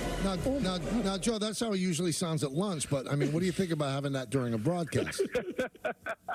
Here's the funny thing about this. Carlin is very good at what he does on play-by-play. So much so for that game. I don't know if that game was his magnum opus or what, but I had a bunch of people who were reaching out to me either on social media. I got a buddy who's with the University of Miami who was listening to it after the game. They thought he was fantastic on the call. I kept getting texts and messages. No lie, like 6 or 7 people reached out, and they were like, Carlin is really good at this. And I was like, yeah, I mean, I'm not listening right now. I'm coaching flag football, but it's great to hear. And then that ends up happening. He literally chokes in the big spot after everyone's talking literally about how great of a job he's doing. Literally chokes. Literally and figuratively chokes in the big spot. But other than that, I mean, he had the no-hitter going into the ninth, and he blew it.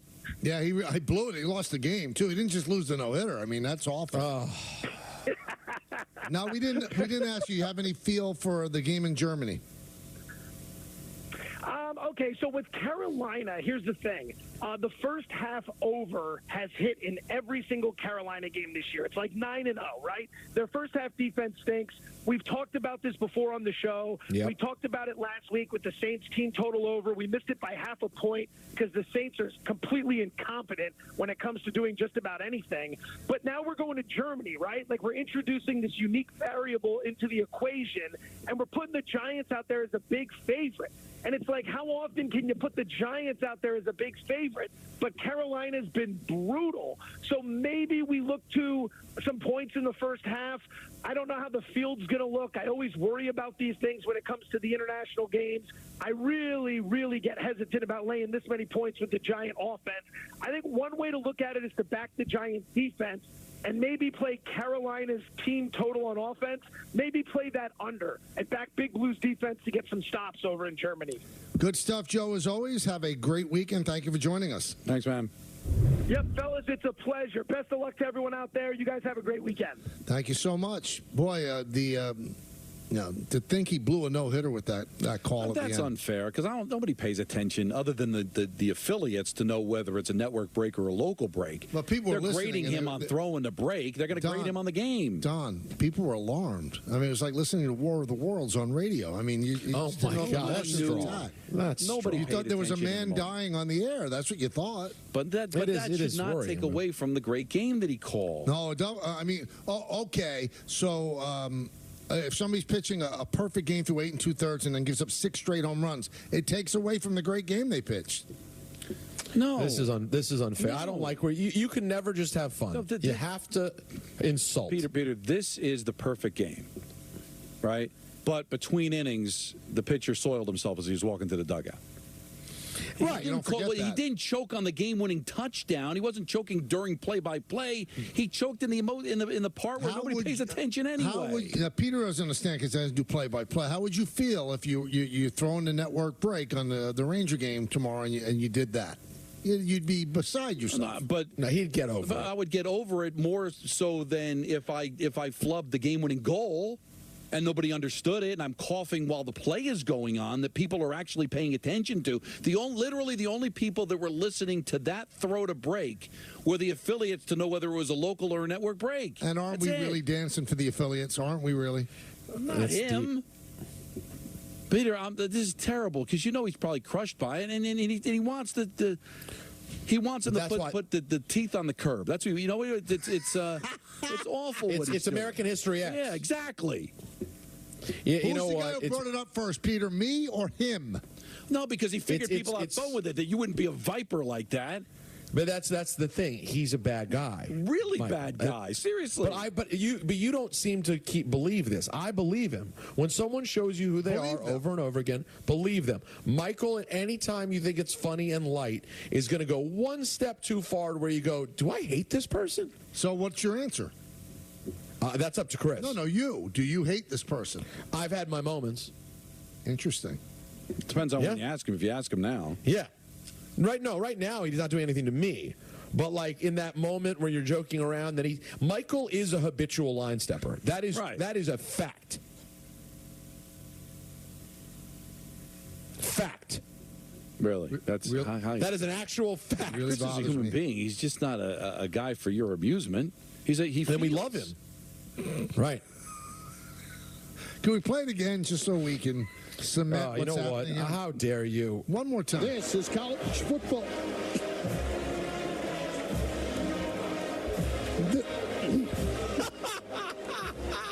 Excuse me, this is college football on ESPN Radio. It sounds like Kobayashi at the Nathan's hot dog eating contest. I just adore the man that he added in the, oh my God, at the end. It's so good. All right, well, so the bad guy has to take a break right now. We'll be back. I'll let Peter pick on me some more. Then we have our picks at 5:45. I pick on you. You do pick on me. That's the worst. Isn't it unbelievable? Don, he acts like a bad guy. Yeah. You remind me of someone who's in the public eye that I won't talk about. He will do the picking on, and then when someone says something back, he goes, hey, why are you coming after me? Awful. Don, you've told me it's a complete crap. You've told me dare to be great and take no prisoners. You've told me that. You pulled me aside. I did. 1, 2, 3, be great. But this is Carlin. Not about Chris Carlin. He's not what?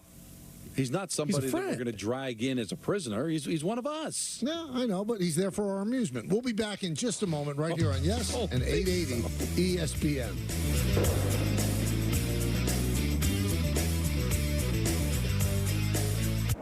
Dear non-stick surface.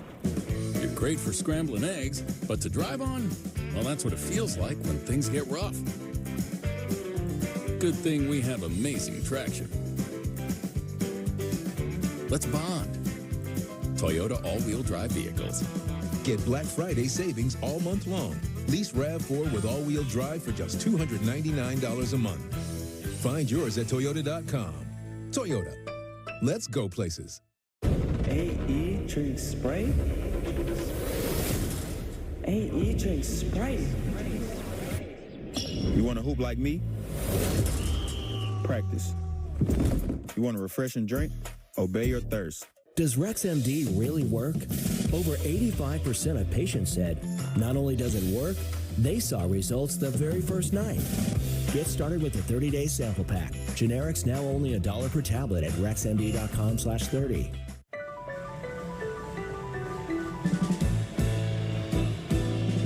Baby, oh, can't you make up your mind? Oh, 'cause you're so far away. Am I just wasting my time? Yeah.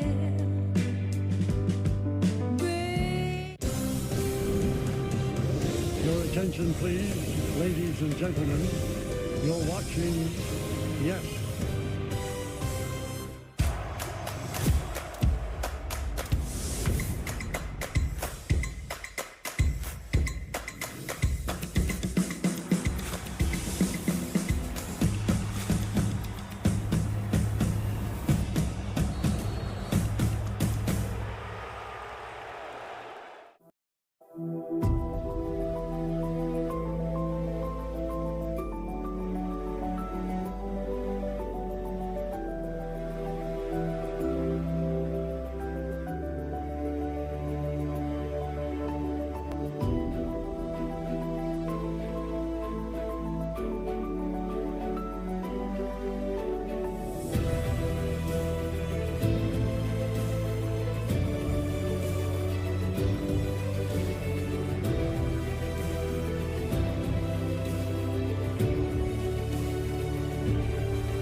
If you want my 2 cents on interest rates, we got options. My 2 cents. This one's priced to sell. My 2 cents? My 2 cents? My 2 cents? My 2 cents? My 2 cents? Here's my 2 cents. I'm planning for the future. Interest plus interest equals more interest. Come on now. You gonna jump up? Hi, Joan. Perfect timing. I have a few questions. Of course. Let's look at your plan. Do you suffer from knee pain? Ever been diagnosed with osteoarthritis? Or worried about the risks involved with knee surgery? It hurt all the time, like the nerves were rubbing against each other. I was at the point of either replace my knees because I'm tired of this pain. Get the relief you need without surgery. We're Arthritis Knee Pain Centers, the premier leaders in non-surgical knee pain treatments. Instead of surgically replacing your knees, our state-of-the-art procedures replenish the depleted natural cushioning in your joints with an FDA-approved shock-absorbing gel, without surgery and without downtime. After the first injection, I knew it was going to work. We've successfully treated thousands of patients. Medicare and most private insurance cover this procedure. Full motion, no pain, walking, everything just back normal like it used to be. Locations in Garden City, Smithtown, and Wall, New Jersey. Call 1-800-834-5911 for a no-charge, no-obligation knee pain assessment or go to arthritis-kneepain.com.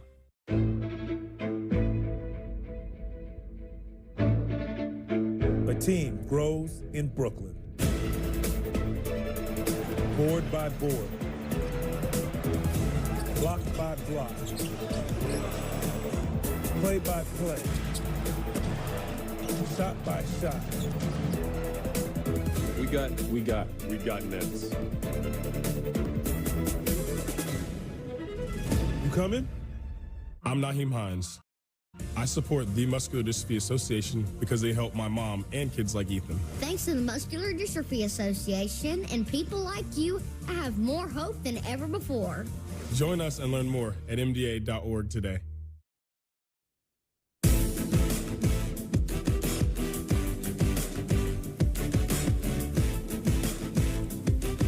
Well, Football Fridays on 880 ESPN, brought to you by Bet365. Whatever the moment, it's never ordinary at Bet365. Again, it's never ordinary at Bet365. Michael, Don, and Peter taking you into the weekend. We have a big Knick game tonight. Knicks against the Bucks.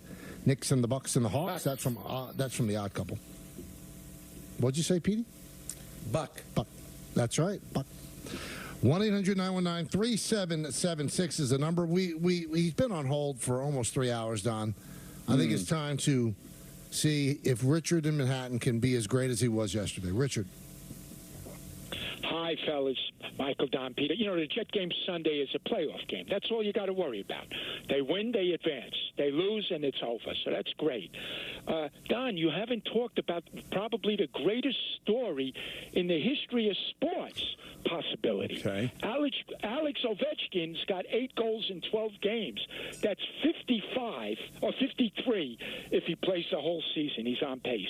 If he breaks Gretzky's record this year, that'll be unbelievable. Unbelievable. Especially after the season he had last year. Still 34 goals away. We'll see, but I think there's an excellent chance he'll do it. It's unbelievable. Christian McCaffrey had to go to Germany for treatment. I mean, can you imagine an American-born elite athlete in an American sport has to go abroad to get medical treatment? I think that's unbelievable. Well, it isn't unbelievable. They allow certain things there that haven't been that makes it unbelievable to me. That makes it unbelievable. Fellas, you know who William B. Williams was, right? Yes, of course. Willie Williams. Right. He was the one who coined chairman of the board for Frank Sinatra. I grew up listening to William B. Williams, Sid Marks, Jonathan Schwartz. So I learned everything about Did you Sinatra. realize that your singing yesterday went viral, Richard? Oh, wow, that's very nice. Only because of you guys. Thank you, fellas. Fellas, do you know who Quincy Jones was married to? Which time? His first wife. Peggy Lipton? Peggy Lipton, right? Sure. She was Susan Day, you know, Laurie Partridge before Laurie Partridge, 4 or 5 years. She was a hippie, beautiful girl, boy. She was Ally McGraw type. She was on the Mod Squad. She was fantastic. The Baltimore Baltimore Cincinnati game taught us one thing yesterday. The running game is still important. Burrow throws 430 yards. Jamar Chase, 264 and 3 touchdowns. And they still lost because Baltimore, although they both didn't have great games, but they were able to run better. Derrick Henry and Lamar Jackson were able to run, and that's why they won the game. And November, December comes. That's what's important, the running game. The running game is still important. Now, I don't know if they're worth the second-round pick, but you get an elite run, it's going to help you these games. And one last thing, fellas. I'm not a big college basketball fan, but I do love reading the scores. I think 200 games have been played this year so far, and I haven't seen, except for one upset. Do you know what game was an upset? No. One game out of 200. No. Columbia beat Villanova at Villanova, 18.5-point underdog, and they went to Villanova. I don't ever remember. 60 years I've been watching Columbia, and I haven't seen that. But they beat Villanova at Villanova, so I think that's unbelievable. Fellas, always a pleasure. Thank you. Thank you, Richard. Just keeps so getting. Villanova might not be that good. I mean, Columbia went to 3-0, so. But 18.5, Michael, that's pretty good. I get it, but that could be Vegas just saying, well, Villanova. I mean, Kyle Neptune had that one good year with Fordham. He has not been great at Villanova, taking over for Jay Wright. Jay Wright might have seen the writing on the wall. Oh, I think do you think that Richard represents a running back? Because he's really been on that running back train. You're saying he's an agent? He might be a secret agent. And has running backs? Yeah, secret agent. Interesting. I mean, he's saying that these things run in cycles. See what I did? Mm-hmm. Good job. Let's go to Angel in the Union City. It's actually Angel, not Angel. I'm sorry, Angel. What's up, guys? Took a shot. No, that's okay. It's all good. It's all good. I just want to tell you, you guys are hilarious, dude. You guys make me roll from like 3 to like 6:30. I'm at work. I have my AirPods on, and I'm just laughing. Thank you. Like, all you guys are just like, the chemistry is like on point. Oh, Don with his rant. Michael, you be sarcastic a little too much, and then P just goes with the flow. Like, it's really hilarious, man. Oh, like, thank you, man. You guys make my day, like, that ass. That's all I wanted to say. And then you guys should go back from 2 to 7 o'clock, because I remember those hours. Those hours were crazy, man. Yeah, I agree. They were crazy. Yeah, some would say insane. We're too old for that, Angel. But thank you for listening. We appreciate that you enjoy it. Peter just rolls with the punches. Oh. That's me. And I'm too sarcastic. Easy squeezy. Lemon squeezy. That's not it. Peasy. Easy squeezy lemon peasy. That's right. That's it. Why'd you put on the glasses, Peter? You didn't have them on earlier. Well, I just realized that my day-to-day glasses got they got bent. Oh no. Get bent, Peter. Yeah, they literally got bent. You know, so go ahead. I'm sorry. Yeah. No, so I had to put on the big old ones. Now, I like these. The statement glasses. Yeah, it makes a statement. I like them. They're heavy on my face. I'd rather not say because I'm a bad guy. I'm too sarcastic, so I'm going to be better. So it was going to be a nasty. The statement was, I'm a dork. No. I'm a loser. No, it had something to do with serial killers. It has nothing to do with being a You've already said that before. Right. They don't have to Yeah, make but it you know secret. what? I'm taking a step back. You've made me think. You know what? I really am glad to hear that. And that makes me want to tell you that I don't actually think that your head looks oddly rectangular on television today. I was going to say that, and I'm going to go ahead and not say it now. See what I mean, Don? And I'm the bad guy. See, he takes those little stealth shots. I just come right. I do Scud missiles. He's doing stealth shots. So that makes him worse? I'm not going to say it. Yeah, I'm direct is what it is. Or it could just be Peter defending himself. I didn't do anything to Peter. I took Carlin to task. And by the way, who's the one who made the Carlin stuff on this show? It was Peter, not me. No problem. He publicized All himself. right, so if I want to make fun of, he wants to be made fun of. No, but you go too far. The three of us, all right? Yeah. He likes me the most. Not Oh, so factual. If he does, it's because he thinks you can do something. Oh, my God. That's the only way, Don, you know the internecine things that are happening at the station. I can't even help myself. No, I'm not even talking the station, just in life in general.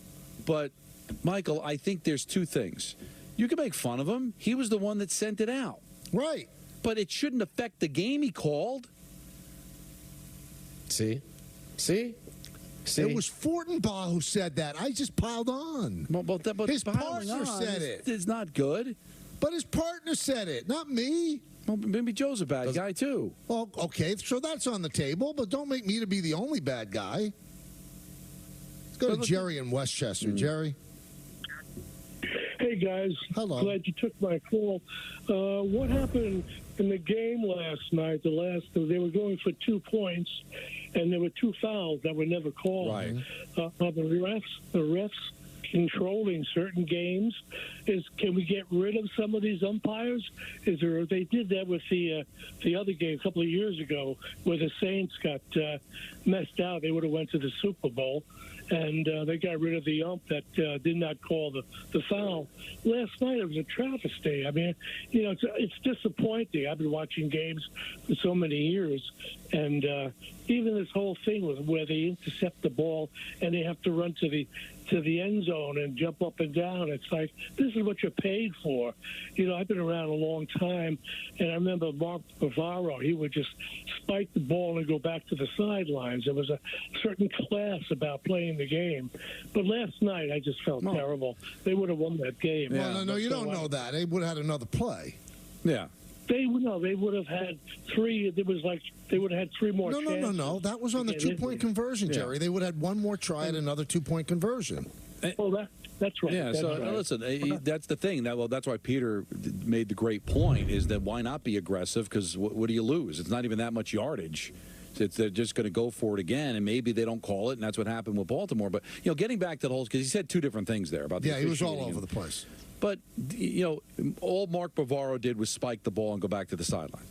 So there could be people that watched football in the 40s and 50s that thought Bavaro spiking the ball was too much. Right. Right. So it's all in the eye of the beholder. I don't. Listen, maybe I'm closer in age to Jerry. The whole choreographed dancing. I see guys that celebrate and ignore their teammates that are trying to jump up and down with them because they have to go through their dance routine. It's sickening. It really is. It's not just that, but the one he specifically said bothers me. Off a turnover, the entire defense going and posing for a picture in the end zone. Give me a break. It's a joke, and you know what? The NFL says it's okay. And one thing the NFL is so big, it's such a big league about not taunting people. Every time you make a catch and you do the first down sign, that's taunting the other team. Shouldn't be allowed. Shouldn't be allowed. Oh, stop. Well, I'm serious. Well, no, then you should change the rule, and it shouldn't be, because that's not taunting. Of course it's taunting. What, we don't know it's a first down? I mean, we're going to be told. But you really want it to be 3 yards in a cloud of dust? No, I don't want that. But that's ridiculous. That is taunting the opponent. I just got a first down in your face. I enjoy the pointing. I take no issue with it. If I was a player, I would break the arm of the guy who's pointing. That's right. So what level of celebration is okay? A spike? Spike's okay. Jumping up and down. The gritty doesn't bother me. The choreographed stuff where the whole team goes and looks at the camera, it's too much. So where it really bothers me is the turnover. I can deal with the touchdown celebration. It's gotten a little better, but when every single turnover was a running to the other end zone, that was the only time I really had enough. Well, no one's had enough of our picks. That's why we continue to do them. We'll come back, make our big picks for the week. Coming up in just a moment right here on Yes and 880 ESPN.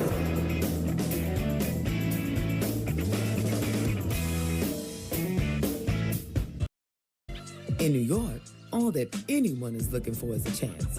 In a place with endless possibility, New York Public Schools gives students the chance to find their voice in a chorus of millions, to play their first notes before striking a chord with the rest of the world, to learn small lessons in the gym before shining in the league, to not just study the stars, but see them up close.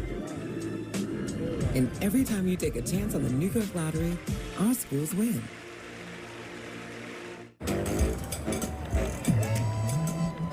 It's big, it's back, and it's only $6. Get the big box y'all love today. And this holiday season, you can order a Cajun-style turkey at your local Popeyes. Love that chicken from Popeyes. Here we go.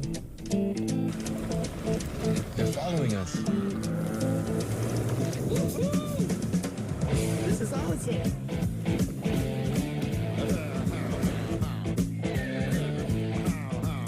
Giddy up. first ever Nissan Rogue Rock Creek. Now, get 3.39% APR financing for 60 months on the 2025 Nissan Rogue Rock Creek.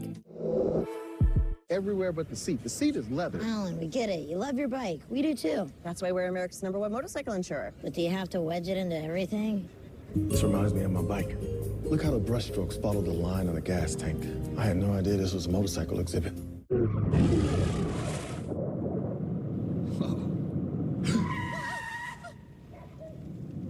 Eyes forward. Don't drive distracted. A team grows in Brooklyn. Block by block. Play by play. Shot by shot. We got Nets. You coming? At this very moment, Doctors Without Borders is on the ground in communities around the world, delivering life-saving medical care where it's needed most. Our teams are bandaging war-wounded patients caught in the crossfire in Sudan, providing clean drinking water in Haiti, and performing emergency C-sections in Yemen. Doctors Without Borders teams are in over 70 countries worldwide, bringing patients from sick to recovering, from emergency to aid, from crisis to care. This life-saving work is made possible by our movement of supporters, people like you who help our patients even when they're half a world away. At Doctors Without Borders, we won't stop working to bring our patients and their communities from crisis to care.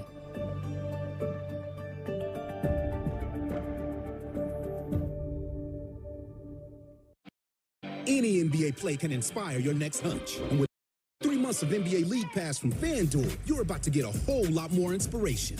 So if you think they're going to rock the rim right out of the gates, hello, or you want to RSVP to the block party, there he is. Yes, sir. Or you think it's going to start raining threes. Let's go! FanDuel has more ways to bet on players so you can make your hunches happen. Right now, new customers bet $5 to get $150 in bonus bets if you win. Plus, all customers get 3 months of NBA League Pass on us. FanDuel, America's #1 sportsbook. Untuck It makes every guy look better. From tall to short, from big to slim. From our iconic button-downs for all shapes and sizes to a whole lot more. Try us today. Untuck It. We just make guys look better. Oh, and we make great styles for her, too. Shop the sale now at untuckit.com and more than 80 stores worldwide. If you're an asbestos victim, pay close attention. Billions of dollars are being paid out to people like you. We should know. We're Whites and Luxembourg, the law firm that already won over $9 billion for men and women just like you. That's right, over $9 billion for mesothelioma sufferers and their families. We know you're short of money, and we know you're short of time, so we fight hard. Call Whites and Luxembourg at 917-LAWYERS. That's 917-LAWYERS. Whites and Luxembourg, winning big for the little guy. Nothing feels as good as driving a new Hyundai. And now you can get a great deal on your favorite model at the Hyundai Getaway Sales Event. Plus, every Hyundai is backed by America's best warranty. Hurry to the Hyundai Getaway Sales Event before this offer ends. Make your next getaway your best one yet. Get an all-wheel drive Santa Fe for 1.99% APR for up to 72 months or lease for $269 a month. Hurry in.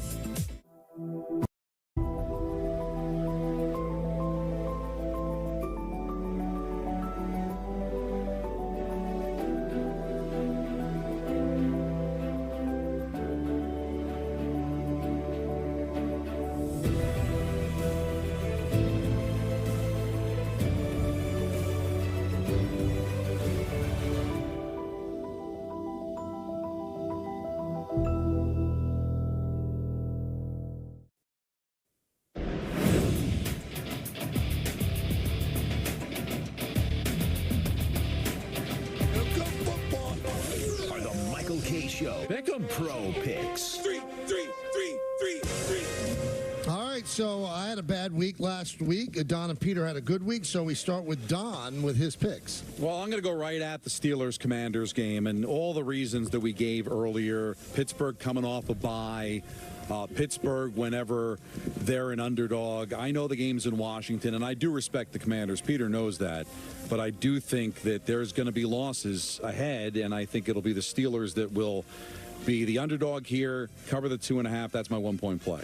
1, 2, 3-point play. The Cowboys are a mess, guys, and now they lose Dak, and you just wonder where the wins are going to come from. Philadelphia's starting to feel it here. I don't know how good a team Philadelphia is, and they did let Jacksonville back into the game last week, despite the great, glorious performance of Saquon Barkley.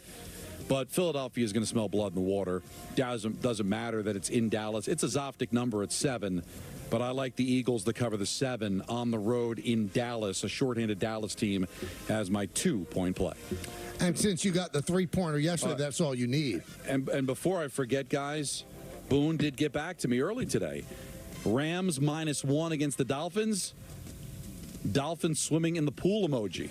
Aaron Boone, Dolphins. Well, that solidifies my liking of the Rams even more. Wow. He's not hot these days, guys. I love the man, but he's not doing great. great. So you're next now. Oh, because I beat you last week again. That's right. Yeah, I'd say so. I'm pleased with what happened. Listen, I'm hearing all the talk. I'm hearing all the chatter. A lot of people want to scare me. They'll throw numbers at you. They'll say, you can't be on the Commanders. No. This is their comeback to earth game. No. It is a comeback to earth game. It's a comeback to earth game for the Pittsburgh Steelers. This is a different Washington team. This is not the Russell Wilson I once feared. I have faith in this Washington defense. Am I a little bit concerned with the fact that Brian Robinson is not available? I am, Michael. Of course you are. I am concerned. Yeah, of course. I have to be concerned. And that's why I'm going to make this game my 1-point play. Gutless. 1, 2, 3-point play. Point play. Gutless. Well, I'm not going to allow. I said to Anthony during the break, no matter what happens here, I'm getting called gutless, right? So I'll just take the Commanders with Brian Robinson out, and I'll make it my 1-point play. I do think they win, and I'm not going to break up what I've been doing, guys. There are a few games I like, including the Rams at home against Miami, though they have some injury issues. I still like them, but I'm going to keep rolling with the Lions, who I feel like are in the middle of doing something special. It's an awful pick for you, and I'll tell you why in a moment. I can't wait to hear it. I'd like this team, whether at home, whether on the road. They're on turf in Houston. This Houston team is terribly inconsistent. C.J. Stroud looks lost, and he'll look lost against the Detroit defense. They're going to knock them around on Sunday Night Football. Give me the Lions as my 3-point play. Beautiful. 3. All right. Tell me why. Why do you hate my pick? I'll tell you in a moment. Let me do my thing, all right? My 1-point play, I'm going to take the Bears and give 6 to New England. I think New England stinks. It's a great pick. I thought about it. Yeah, and I think the Bears are set up to rebound. They have not been playing well of late. I've got some notes here that I'd like to give you about that. All right, Caleb has started 3 games as a favorite this year, and he's 3-0 straight up against the spread as well, covering the spread by 9 points per game. So I think that's going to work. And the Bears are 3-0 straight up at home over the last 2 seasons, and 8-3 straight up at home. And as I said, New England stinks. That's my 1-point play. 1, 2, 3-point play. My 3-point play, and this is why Peter made a terrible pick, is the Lions. Because he can only gain 1 point on me if I lose the 1 and he wins his. That's it. That's all he could do. The Lions... Well, you're gutless. You knew that'd be my pick. So that's 2 of the 3 picks that you're playing keep away with me on. It's unbelievable what you're doing. One of the best cover runs of all time continues. The Lions are now 40-15 against the spread. That's 72.7% over the last 55 games since the middle of the 2021 season. Goff is 4-0 against the spread this season as the public side. He is 14-2 against the spread the last 2 seasons and 21-4 against the spread the last 3 years. So he is amazing against the spread, and he's been on an amazing run, one of the great runs any quarterback has ever seen. So the Lions are my 3-point pick. And the Bears over New England, that's my 1-point pick. And the reason we're only making 2, Peter and I both had the beautiful, beautiful cover yesterday for 2 points, and Don had them as the 3-point play. All right, so we need Bear the Dog's pick. Well, you know where Bear the Dog is going. The Bears. Loves the Bears.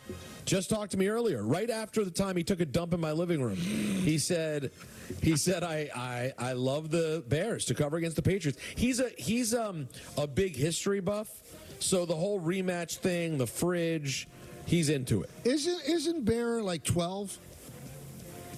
Bear is 14. 14. Don't you think Bear should be potty trained by now? Well, sometimes I do a bad job, and sometimes he wants to go more than once in a day. I think I did enough, and then I look up and there you have it. Did something. All right, so now listen, he's still working on it. What is the pick of 45, soon to be 47? Michael, I love Philadelphia. I love the Eagles. Love the state of Pennsylvania. And just like I did on Tuesday, another blowout. The Eagles, -7. We call them the edgy Eagle. We call them the Eagles. We love the Eagles. We call them the Eagles. They're going to win. You guys want Ballard's picks? Jamming Jalen Hurts. 45. Can we call 45, 47, 92 now? Can we do that? 92. I like that. Bigger number, bigger wins. Bigger's better. All right, what's Ballard's? Because Ballard's hit the skids now. Ballard's still 13-3. It's a crazy number. Okay, but he started off 7-0, didn't he? More than that. I think like 10-0. Then it's not a crazy number. He's now found his rightful place. Then again, misunderstood. Well, because he's not bright. His lines will be slightly different from ours because he picked earlier. His 3-point pick is Eagles -7.5. He agrees with 92. Vikings. That's right. Vikings -7, and 1-point play is the Falcons -3.5 over the Saints. I like that pick. I do like that pick, and I also like the Vikings as well. The records right now, Don's in the lead. He's 19-9, which is really good. That's 39 points. I'm 15-12-1. That's 30.5 points. Peter's 13-14-1. That's without yesterday's games. That's 25 points. No, that is with yesterday's games. So Peter's the only one under 500 said. Joe Fortenbaugh is 15-11-2. And Aaron Boone on Monday night is 4-8. But he did win last week, and he also just got his option picked up. So I think his luck's going to turn, Peter. Whose option got picked up? Aaron Boone. Did you listen to the show? Yeah, sorry. I literally thought you meant Joe Fortenbaugh. And I went, oh, wow, that's breaking news. Yes, Aaron Boone got an option. One more year of Aaron Boone, at least. At least. I think it's going to be more. And I can't believe I'm within 1 of 500 given the start that I had. I'm thrilled to be at 13-14. I'm going to end up having a winning year again. You think so? I do. What if you I'm feeling good. What if you hit the skids again? You have no idea. I don't think I will, and I want to get that clown nose off. I do think it's not right that Jarv keeps the clown nose on me all year. I have a clown hat on. The nose is much more a pug. You look like you're celebrating something. I just look like a nozzle. I mean, it's not right. And I hate the picture he uses of my face. That ugly, crooked smile, terrible photo that they've been using here for years. It's disgusting, Jarv. Keep the clown nose on me, but can you at least get a new picture? For God's sake, Jarv. I have a picture story to tell you that I think it will make you laugh out loud. Oh, I look forward to this. That's coming up in just a moment right here. And by the way, the number is 1-800-919-3776. We want to take you into the weekend hearing from you, turning it over to you. So call in now, right here on Yes and 880 ESPN.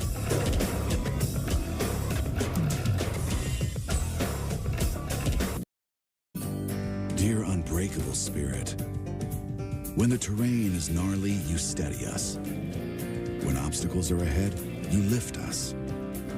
When the turf is hostile, you inspire us. Own a legend. Toyota Trucks. Get Black Friday savings all month long. Lease Tacoma for just $289 a month or get 1.99% APR for 72 months on a new Tundra. Find yours at Toyota.com. Toyota. Let's go places. It's big, it's back, and it's only $6. Get the big box y'all love today. And this holiday season, you can order a Cajun-style turkey at your local Popeyes. Love that chicken from Popeyes. Hi, Eric. Hi, Mel. Is now good for a quick catch-up on your plan? Yes, now's great. Has anything changed since we last spoke? You know what? Yes, I'm thinking more long-term. Great. We'll make that change to your plan and adjust as needed. This helps a lot. Bye, Mel. Bye. Make sense of your money with Citizens. Why did you invite him? He was out there all alone. Great party. I really feel the warmth. I wish this night would last forever. I'll get him up. M&M's for all fun kind. With so many games on Hard Rock Bet, you can win from almost anywhere. Like here or here. Yes. Don't go with your good luck. Or here. Blackjack! Never doubt the lucky seat. Respect the seat, Lewis! Casino games for every kind of player. Hard Rock Bet. Roll with us. Lucky seat strikes again! This winter, when you find yourself looking at this, don't do this. Or this. When it comes to snow, go with Snow Joe, the #1 brand of cordless snowblowers. With ultra-powerful Ion Plus lithium-ion technology. Snow Joe's cordless snow shovels and blowers are the lightweight, cordless way to clear walkways, driveways, decks, steps, sidewalks, and yards. I've been using the Snow Joe products for several years now. I'm very happy and excited with the way that they work. I also have a battery-powered snowblower, which works amazing. This handy grab-and-go snow shovel weighs less than 14 pounds. It clears up to 300 pounds of snow per minute, throws up to 20 feet away with up to 70 minutes of runtime per charge.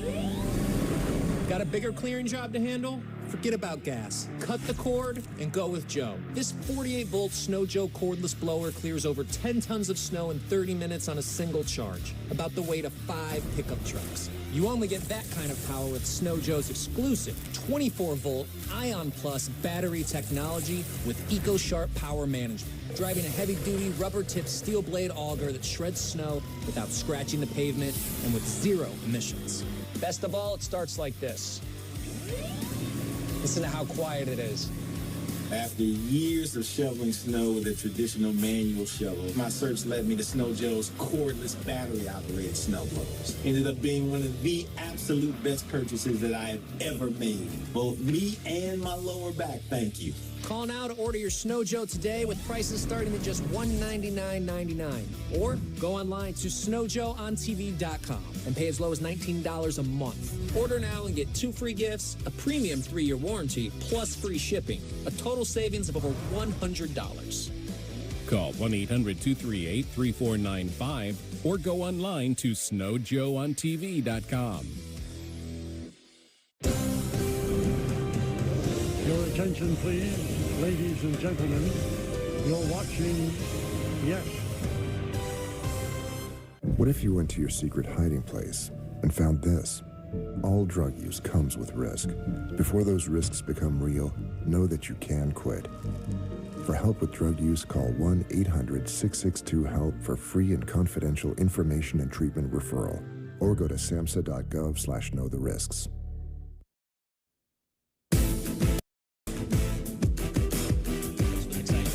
He is. How can he not be? I mean, when you win one like that, where it's a breakaway dunk, and you essentially just you just shattered the backboard.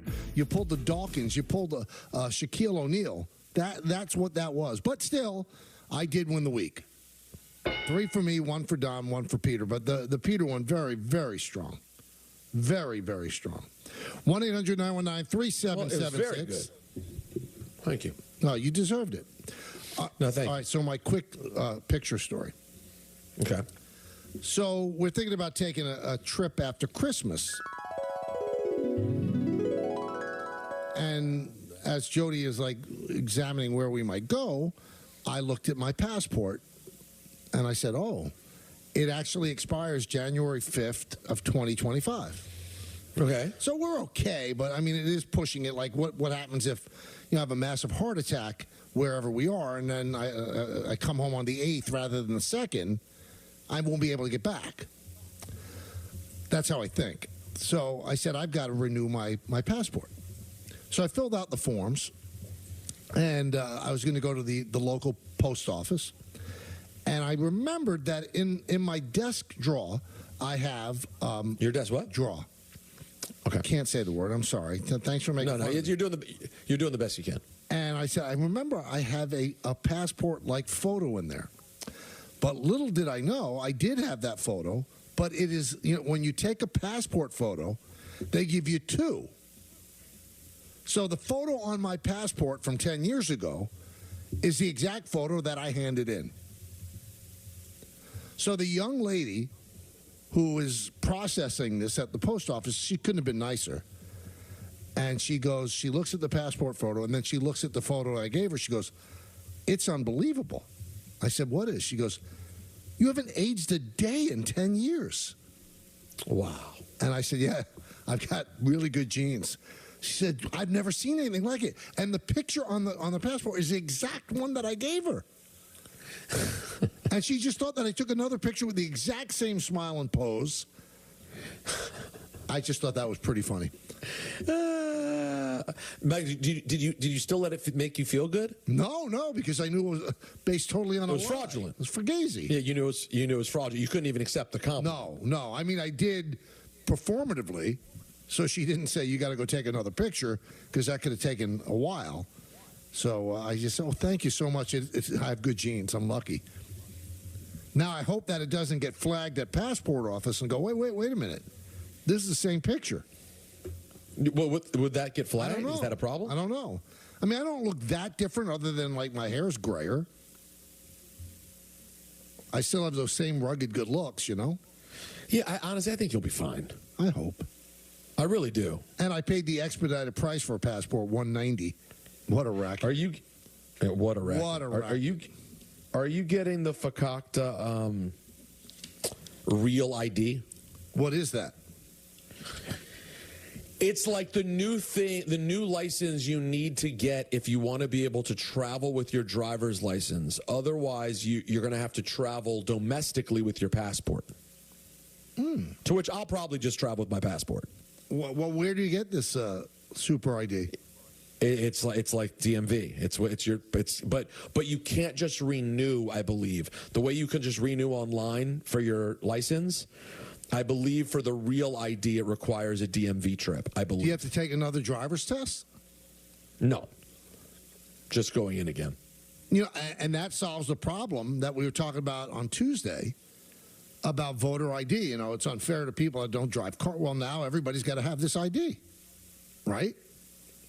Yeah, but that still doesn't mean you have to show the ID. No, but then they could change the rule and say that when you cast a vote, you have to show an ID to show that it's really you. And it's not against anybody that doesn't drive, so everybody should have an ID in the country. Listen, Michael, I don't want anyone to say anything. I think the voting system is just fine. All is working out just as it's supposed to. You know what I mean? I agree. Who am I to question it? You're no one. You are no one to question it. Nor would I. Nor should you. No. Let's go to the phones. What do you say? Let's go to the phone. Henry in Colorado. Hey guys, I've been a Yankee fan since 2005. There you go. Before I get to my question with Don, I actually want. Don has stepped away, so your question with Don will not be applicable. So you better come up with another question. We could have just played drops. It would have been fun. Go ahead. Let's try anyway. Okay. Well, I'll ask both of you guys anyway. But before I do that, I want to apologize to Peter Rosenberg for the comment I made about your hairline. I was a bit heated that day. I was a bit frustrated with Michael, and I was out of line to say that. So I just want to apologize to you, Peter. You know what? It's okay. Me and my non-existent hairline understand, and we're okay. Also, Henry, we also remember that you're a Yankee fan since 2005. You said that earlier. You don't have to say it every time. Well, that's a good point also. Okay, I got you. I'll leave that out from now on. But I wanted to say, like, I think it's a bit unfair to kind of compare Ted Williams' postseason stats and criticize them because he only had one postseason. He went into it injured. He was hit on the elbow by a pitch, and he only had 25 at-bats. So I just don't feel like it's representative of how good of a hitter he could have been in the postseason. But you only know what you know, right? You only know what you know. Aaron Judge was hit with a 98-mile-an-hour fastball in his ribs because I know you're going to get to ripping Aaron Judge. So that was during the ALCS. So how do we know how he would do in the World Series if he wasn't hitting the ribs? I mean, he has 7 postseasons though, so it's not just this year I'm talking about. I'm talking about 7 like cumulative. I don't know what you want, Henry. Do you want him executed? I don't understand what you want. What do you want from him? He has not hit in the postseason. We get it. Okay, I wasn't calling to talk up Judge necessarily. No, you never talk up Judge. Okay, my thing with Judge is I just feel like if we traded him for some guys who have really good, goodbye, Henry. Goodbye. I know you're a Yankee fan since 2005. Are you Maybe serious? You should not be a Yankee fan anymore. It's trade Judge. First of all, he has a no-trade clause. Why would you trade Judge? Bye, Henry. Stop bothering us. Your stuff is silly. You have this obsession that's anti-Judge, and it doesn't make sense. Listen, nobody is fighting you that he has not had a great postseason. No one's fighting that. You want to trade the guy? You're out of your mind. Stop calling. You don't make any sense. Really, you don't make any sense. You could call 100 times and try to hammer home that point. I can't speak for Peter and Don. You're not winning me over. Aaron Judge is a Hall of Fame player. There's no person on earth who knows a thing about baseball that would say, yeah, trade Aaron Judge. There's not a person. What could you possibly get back value-wise? I don't think, sometimes when people talk about trades, Michael, in all sports, it's like they forget that the point of the trade and the point of the draft is to pray that you find someone like the player that you're looking to trade. You see what I'm saying? And also a homegrown guy. I mean, all we hear is abuse about they don't develop positional player. Well, they've developed a Hall of Famer. He's a Hall of Famer that developed out of their system and was drafted by them. I think we should trade him. You're going to trade. First of all, a 33-year-old guy you're going to trade. What are you getting back? And what value does he have to anybody else that's more than to the Yankees? Because not only is he a great player for the Yankees, he's a great representative for the Yankees, and he's a captain of the Yankees, and he's everything that you want a player to be. Stop it. Henry, don't call anymore. You're not going to convince me. And really, you're making kind of a fool of yourself. They should trade Aaron Judge. Al in Albany. Al. Hey, what's up, man? Let me just piggyback on that. That guy should become a Mets fan. Sorry about that. Trade Judge. Unbelievable. Anyway, you look great. You will have to get that license, and they still make you travel domestically with your passport. I just got back from Texas with that license. It's kind of ridiculous. Wait. The new rule is you have to travel domestically with a passport? Yeah, I just got back from Texas. They made me have to show my passport, which my girlfriend luckily packs everything. So we had it on us. Otherwise, I would have had to wait for another flight and go home and go get my passport. No. I'm telling you right now, something was mistaken. First of all, at this moment, they still haven't even switched to Real ID. Right. You should still be good with your license at this moment. Maybe it's because it's Albany and Albany is Canada pretty much, but that's what they made me do. Yeah. I just want to talk about what I really want to talk about is our Knicks. What are we doing? Do you think we can still make it to the playoffs? Do you think we'll be a great team in the playoffs?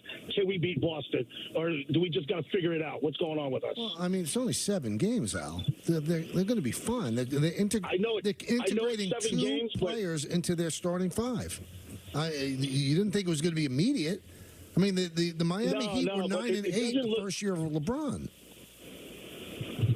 Okay, all right. So keep the hope out. Keep the hope alive. We're not the old Knicks. We're still better. I love you. Have a great weekend. If you're losing hope, maybe you should become a Met fan, just like you said that Henry should. You're losing hope after 7 games. I mean, what are we doing here? Guys, we have to all calm down about this part. How early we are in the NBA season. Yeah, they don't. You know what's happening, Peter? Football is so popular that I think they're equating each game of value to what it is in football. In football, 1 game is like 10 games in baseball. You can't do that. I mean, it's an 82-game season. 8 teams will 10 will make the playoffs if you include the play-in. And you're worried at 3 and 4? This doesn't make sense. The thing that really, I don't know if you guys know this. Remember how the Lakers started out, Michael, 2 weeks ago? They're 4-0. Oh my God! But things change in this part of the NBA season every week. Did you see J.J. Redick's reaction to D'Angelo Russell? No. No. Man, he showed his hand, man. He's like slamming down the chair, sitting, standing, because D'Angelo took a really, really bad shot, and he supposedly was very animated in the post-game press conference too. So, by the way, I'm telling you that I think that's JJ's nature. Like, I think that we're getting a taste of what it. I can't wait to watch it implode. Oh, it's going to be so good. Let's go to Jake in Newark. Hey, guys. How you doing today? Good. How you doing, Jake? Good weekend, Solia. Thank you. I'm good. So I heard the gentleman who wants to trade Aaron Judge, which is, of course, preposterous. I want people to understand, and, I want him to do well as well, but no Aaron Judge, no Yankee playoff. I mean, he has to be number one as to why we even get to the playoff regularly. And for every Aaron Judge who struggles, and we'll put A-Rod in there as well, there's a Tony Gwynn. There are a massive amount of players that were great that never even got to the playoffs because they didn't have good teams around them. So you have to first get there in order to be able to perform, and he's done that much. And I have to think a guy with that type of all-time talent, at some point in time, he's going to have a good run in the playoffs. So, I know as a Yankee fan, I hear a lot of times guys call and they want their superstars to bat 500 and do all these great things, but it takes time. He's still relatively young. I have a massive amount of faith in him, and I think he's going to show up one day, but you have to make it there in order to have good playoff and be a clutch player. And you understand that 58 home runs and 144 ribbies are what got, and thank you for the call, got them to the playoffs. It seems like Yankee fans want to dismiss what he did. He's going to win the MVP again. It'll be his second MVP. He should have 3. The other one was taken away because the team cheated.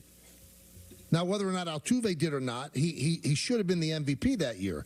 So we're operating on 2 certain MVPs and 1 maybe under circumstances. And you're ready to trade him. Let's go to Tony in Franklin Square. Hi, don't kill me, Mike. I'm a Mets fan. I just want to start off by saying that. I like Aaron Judge, but I think that doing so great in the regular season and then being essentially a no-show in the postseason, it deserves criticism, and he's just going to have to take it. No, I understand. It does deserve criticism, Tony. I didn't get mad about that. When he starts talking about trading him, this is one of the greatest right-handed hitters in the history of Major League Baseball. That's not hyperbole. That's fact. He had the best right-handed hitting season ever last year, and we're going to throw him over the side of the boat because he had a bad postseason? Doesn't make sense. Makes no sense at all. I'm blown away by the guy. He's phenomenal. I've never seen numbers like that since the 1920s. But it's New York. It's going to happen. I'm a Mets fan. I'm happy with what my team did. But if I was a Yankee fan, I'd be calling you and cursing this guy out every day. They went to the 5th game of the World Series.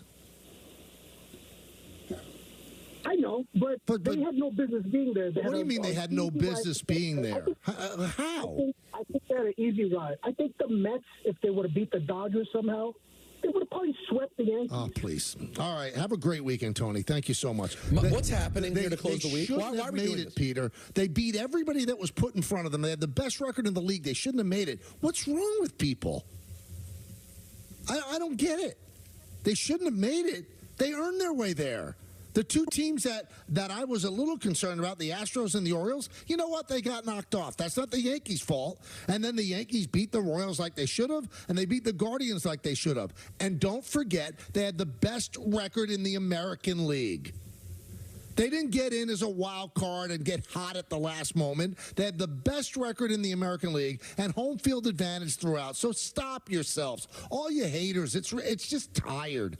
And it starts with Yankee fans, too. Well, what did they do this year? They went to the World Series. They won their 41st American League pennant. Don't diminish something that's actually a good thing. I mean, what's wrong with people? You rather they not make the playoffs? You rather they get knocked off by the Royals? You rather they get knocked off by the Guardians?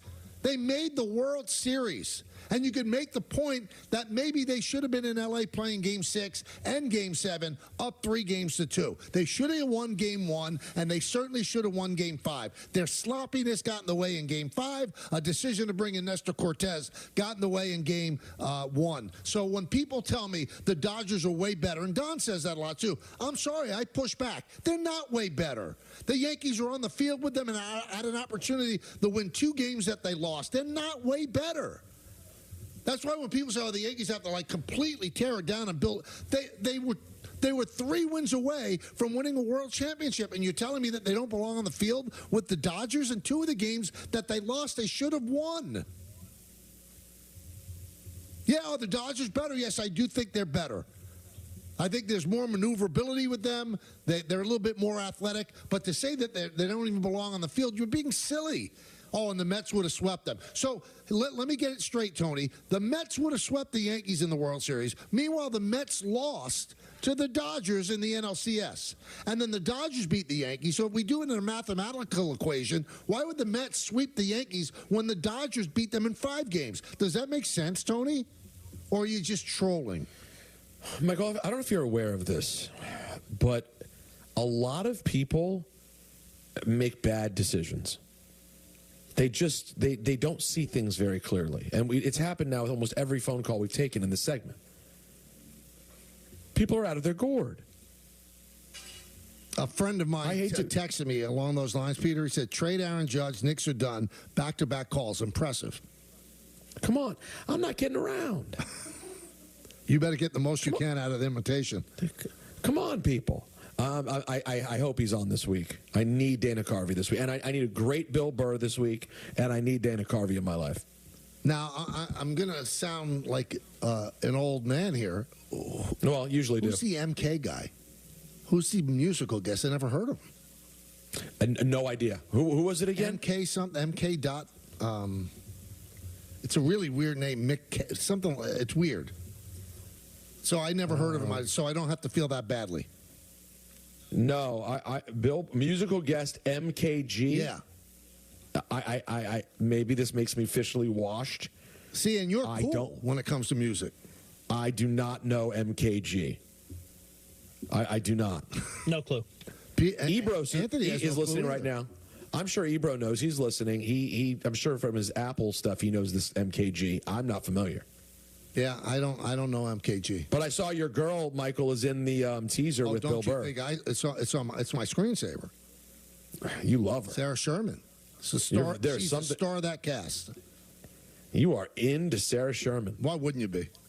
We should get her on the show. I'd love to. She's talented. She's funny. She's attractive. She's everything you want. Guys? Yep. Yeah? Jarv updated the graphic per Peter's request. Oh, God. Come on now. I don't know if it's what you're looking for. Hold on. Also, Nick DiPietro said, is it Machine Gun Kelly? It's not Machine Gun Kelly, is it? No. Okay, you know what, Jarv? You're just a bad guy. And obviously, he's upset I didn't go to Shun Li. And if you're going to make it worse, Jarv, you couldn't even change the picture?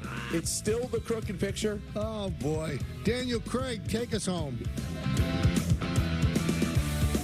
That's a wrap on the show for today and this week. Coming up next, Beat the Odds, followed immediately by our coverage of the Nets and Celtics. Coverage kicks off at 7 with the pregame show. For all of us here on the Michael K. Show, this is Chris Sheeran saying have a great night, have a great weekend. We'll see you Monday at 3 o'clock.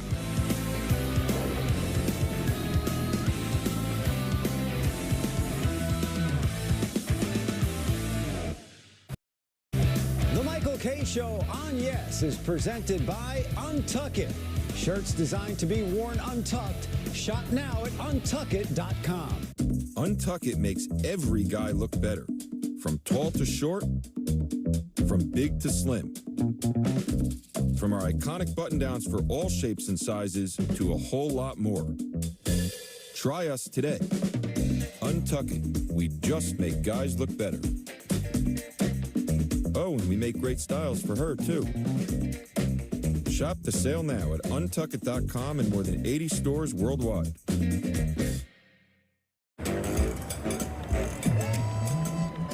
It's big, it's back, and it's only $6. Get the big box y'all love today. And this holiday season, you can order a Cajun-style turkey at your local Popeyes. Love that chicken from Popeyes.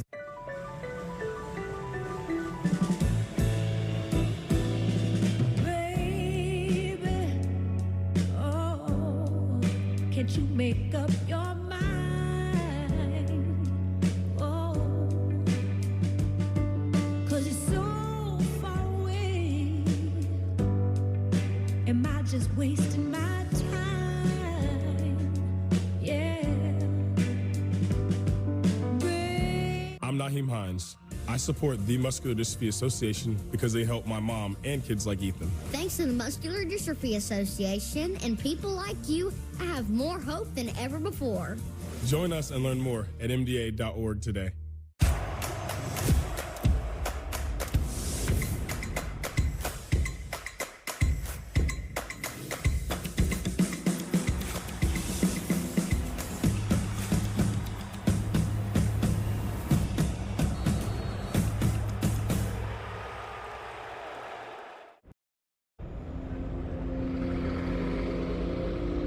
The doctor said I only had a 29% chance to find you.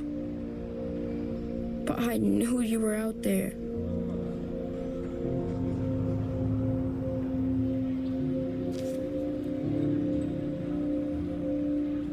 Every night, even when my heart was sad, I wished for you to sign up. I got so sick that I couldn't go to school, but I still made people laugh. But when we matched, it was the best day ever. Dear donor, your blood stem cells saved me from leukemia. Thank you forever and ever and ever. Sincerely, Owen.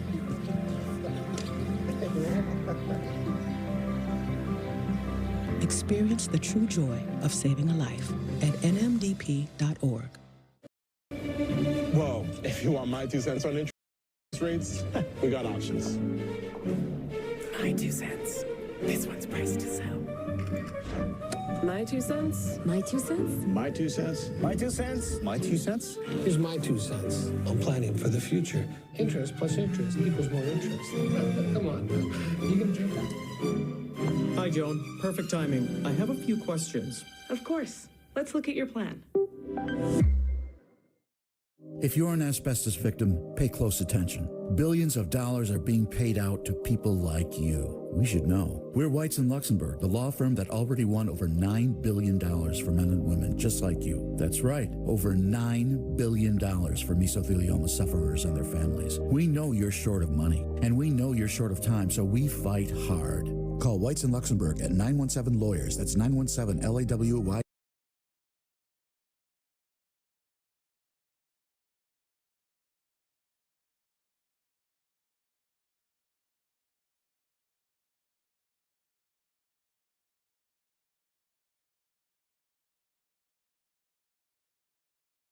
I lead teams of people who are responsible for finding talented people, specifically about attracting underrepresented talent. So we're looking to measurably build a more diverse workforce, and that directly impacts Capital One's future success.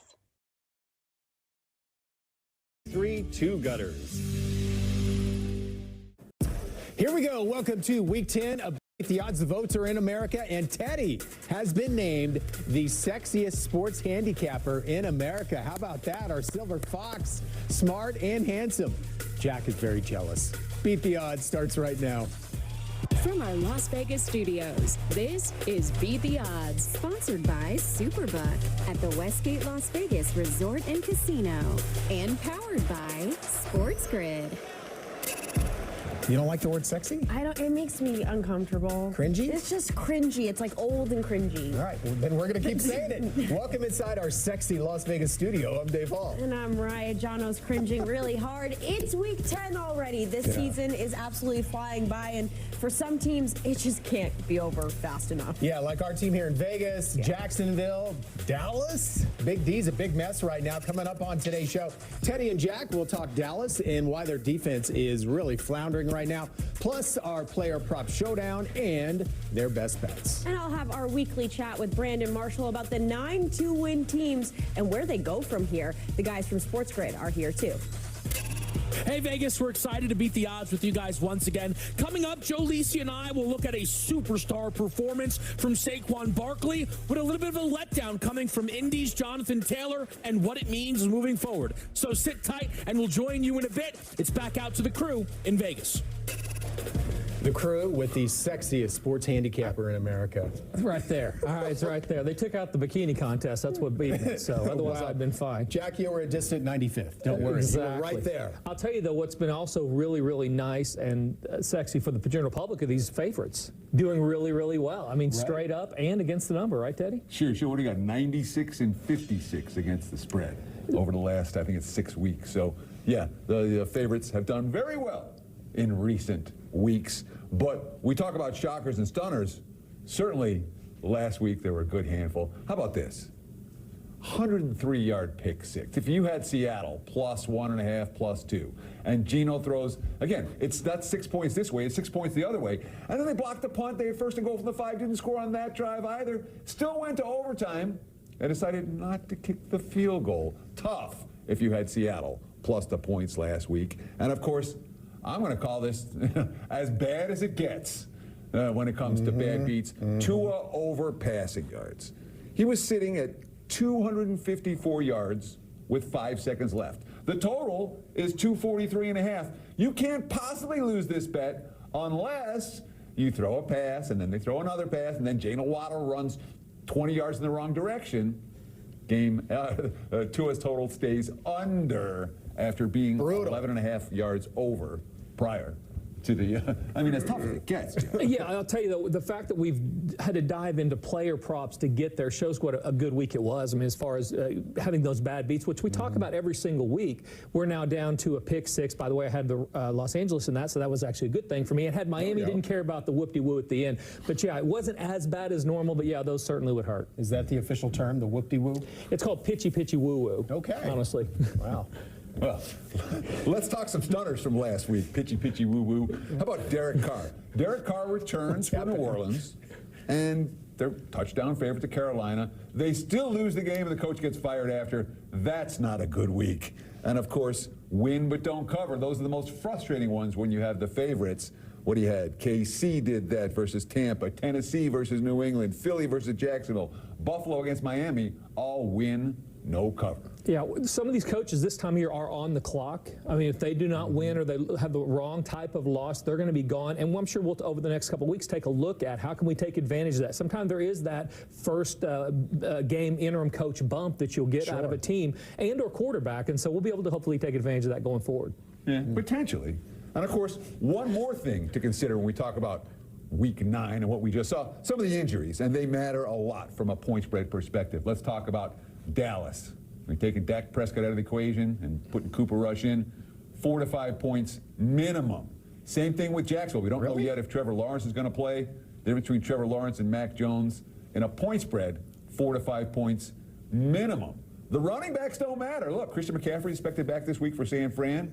He's worth exactly a goose egg to the points. Most important thing there, because the general public will absolutely react to that when they get a star running back come back that's so vital to his team. But from a line perspective, you're almost getting value playing against that team because the general public will pile in on that team that gets their player back. Is that the betting version of the pitchy, pitchy, woo-woo? Pitchy, pitchy, woo-woo is late when they start tossing it around and everybody who's got money on the game's like, oh my gosh, what are they going to do here? I had Miami in that game, and all you're doing is please go down, please go down, please go down. We need a tackle here. Yeah, and he went down. Yeah. Bad news for Tua overbetters, though. Well, you guys were talking about it. After a big start for the underdogs this season, it's the favorites who are dominating now. Mariah is at the Superbook Westgate, Las Vegas with more. Thanks, Dave. I'm here with EVP of Superbook Operations, Jay Cornegay. Jay, let's go back to last week before we get into anything else. I know favorites are coming up big once again, so how did you guys do here overall? You're exactly right. Favorites went 11-2 straight up. I believe they went 8-3-1 against the spread. So it were not great results again for the sportsbooks. That's like 5 weeks in a row that the sportsbooks have had disappointing results. We're wondering where Parity is because it seems like she's on vacation. We'd like to see her back and get a little bit more mixture of results between the underdogs and favorites. She's taking a holiday break, but the trade deadline just passed. Any of those moves, moving the lines or futures odds? We were prepared for it. We were expecting some bigger names to be traded, but that didn't happen. We only had a couple of skilled players that changed teams. Lattimore moving from New Orleans to Washington was probably the biggest impact, but not enough to change the lines. And heading into the weekend, any early action you're seeing? We're seeing a lot of early action heading into Week 10 across the board. We've seen some on Jacksonville, certainly Miami, and Aaron Rodgers' team out of New York is also receiving some attention, and Denver, believe it or not, despite their poor performance against Baltimore, receiving some early action on them. All right, Jay, thank you so much. Dave will send it back to you in studio. All right, thanks to you both. This sounds like Jack back in college, having a tough time scoring. See which two teams are struggling to find the end zone and how our guys are looking to maybe take advantage. About to walk out of the studio, but before we head to break, with 2 touchdowns in Week 9, Baltimore running back Derrick Henry secured his 7th straight season with double-digit rushing touchdowns. Who are the only other 2 running backs to accomplish that feat? The answer coming up next. Beat the Odds is sponsored by Superbook Westgate Las Vegas and powered by Sports Grid. NetCredit is here to say yes, even when other lenders won't. Apply online in minutes and get funds deposited the next business day or sooner. NetCredit. Credit to the people. The Westgate Las Vegas Resort and Casino. Legendary. Vegas. Fun. Enjoy Westgate's classic gaming and entertainment. Savor fine dining. And experience the world's largest race and sports book, the Superbook. It's all at the Westgate Las Vegas Resort and Casino. NetCredit is here to say yes, even when other lenders won't. Apply online in minutes and get funds deposited the next business day or sooner. NetCredit. Credit to the people. Bad news, you've been arrested. Good news, you're innocent until proven guilty. Bail is set at $1,000. If you got that, good news, you can go home and await your trial. If you don't, sorry, you go to jail to wait for weeks or months. But sure, you still presumed innocent. But since you can't afford bail, you've lost your freedom, and that's not right. That's why the Bail Project helps those who can't afford it while fighting to end cash bail, because freedom should be free. Cancer is one journey no one should take on alone. And Stand Up to Cancer wants to make sure no one has to. We bring together the best scientists and doctors to help accelerate the development of more effective treatments. And with the support of individuals like you, more patients will see that even though cancer may interrupt the journey, it doesn't have to determine the destination. Join us, and let's go further together. Welcome back. Before the break, we asked you, with 2 touchdowns in Week 9, Baltimore running back Derrick Henry secured his 7th straight season with double-digit rushing touchdowns. Who are the only other 2 running backs to accomplish that feat? The answer, LaDainian Tomlinson and Adrian Peterson. These 2 legendary backs did it from 2001 to 2009 and 2007 to 2013, respectively. All right, it's time to welcome in our champ, Brandon Marshall. Brandon, let's get right to it. Yep. 9 2-win teams in the league at this moment, which is absolutely wild. Very surprising. Yeah, as a player, if you're part of one of those 2-win teams, you know the season really isn't going anywhere. How do you keep yourself motivated and involved? It's tough. You know, obviously it's all individual incentives at that point, right? Playing for contracts, playing for money, just playing for pride because you love the game, you love the sport, and you care about the way you play. But you understand all the team goals are pretty much out the window. Coaches are going to try to excite the guys as much as they can to get them, motivated to continue to play hard. But at the end of the day, we're playing for the money, our families, and our pride. And we've heard Max Crosby even talk about that as of late with his team struggling. But of those 2-win teams, are any of them surprising to you that they're in this situation? Yeah, I'm going to have to go with Miami and New Orleans, right? Both of those teams are surprising, especially how, New Orleans started, right? Killing the first 2 opponents, right, Carolina and Dallas, right, scoring 40 on each of them, and now losing 7 straight was very surprising. Miami, obviously surprising because, people had them, as far as the playoffs goes, right, people thought they was going to make it, obviously with the roster that they have, but, Tua getting hurt was definitely unforeseen. So, those 2 teams are definitely surprising. Yeah, absolutely. And speaking of the playoffs, the trade deadline was this week. Was there any move made that you thought really bolstered a team to ensure that they'll have a postseason run? I love what Pittsburgh is doing. Right now, trading for Preston Smith, trading for Mike Williams, right? We know Mike Williams was fantastic with, Los Angeles. So, I think what they're doing, and they have probably the best head coach in the league. Mike Tomlin's never had a losing season. So if you give him more weapons and more, players to play with, more pieces to the puzzle, they're scary. Yeah, it really is something to watch for. All right, Brandon, thank you so much. And It's not sexy, but betting unders is a good way to cash tickets. Jack has more on that. Yeah, so this segment, we've been pretty dialed in and being able to identify some trends to be able to take advantage of over the next couple weeks. And, you know, if I was talking earlier, but I used to, when I was single, I would go out in college, and I had a couple of guys I ran with. One of them, super good-looking dude. All the girls liked him. The other one, total idiot. Didn't matter if it was penny beer, what, he was going home alone. That one was you, right? No, I'm in the middle. I'm trying to get him to bring him in so that I can kill him with my personality, which rarely worked. Anyway, there's teams right now in professional football that are one of these two. Some can score on just about anybody, and others can't score on anybody. And so identifying those, we can take advantage of. Let's start with the teams that are going to have trouble getting the ball in the end zone no matter what. Cleveland. All right, Cleveland, if they gave extra points for pregame talks and postgame, I would play Cleveland over all the time because I love Jameis Winston. But the reality is what we saw last week is more what we're going to get. There's a reason he's a backup. This is a team that had 3 points again last week, and actually my play in the top play was under in this game. It was. 3 points during the game. Other than mop-up time, they're going to have a lot of trouble. They were having trouble with Watson. They're still having trouble getting the end zone, averaging only 16 points a game. So we'll want to play under with them, actually under with the Bolts as well for different reasons, but they're conservative, going under 8 of 9 times this year.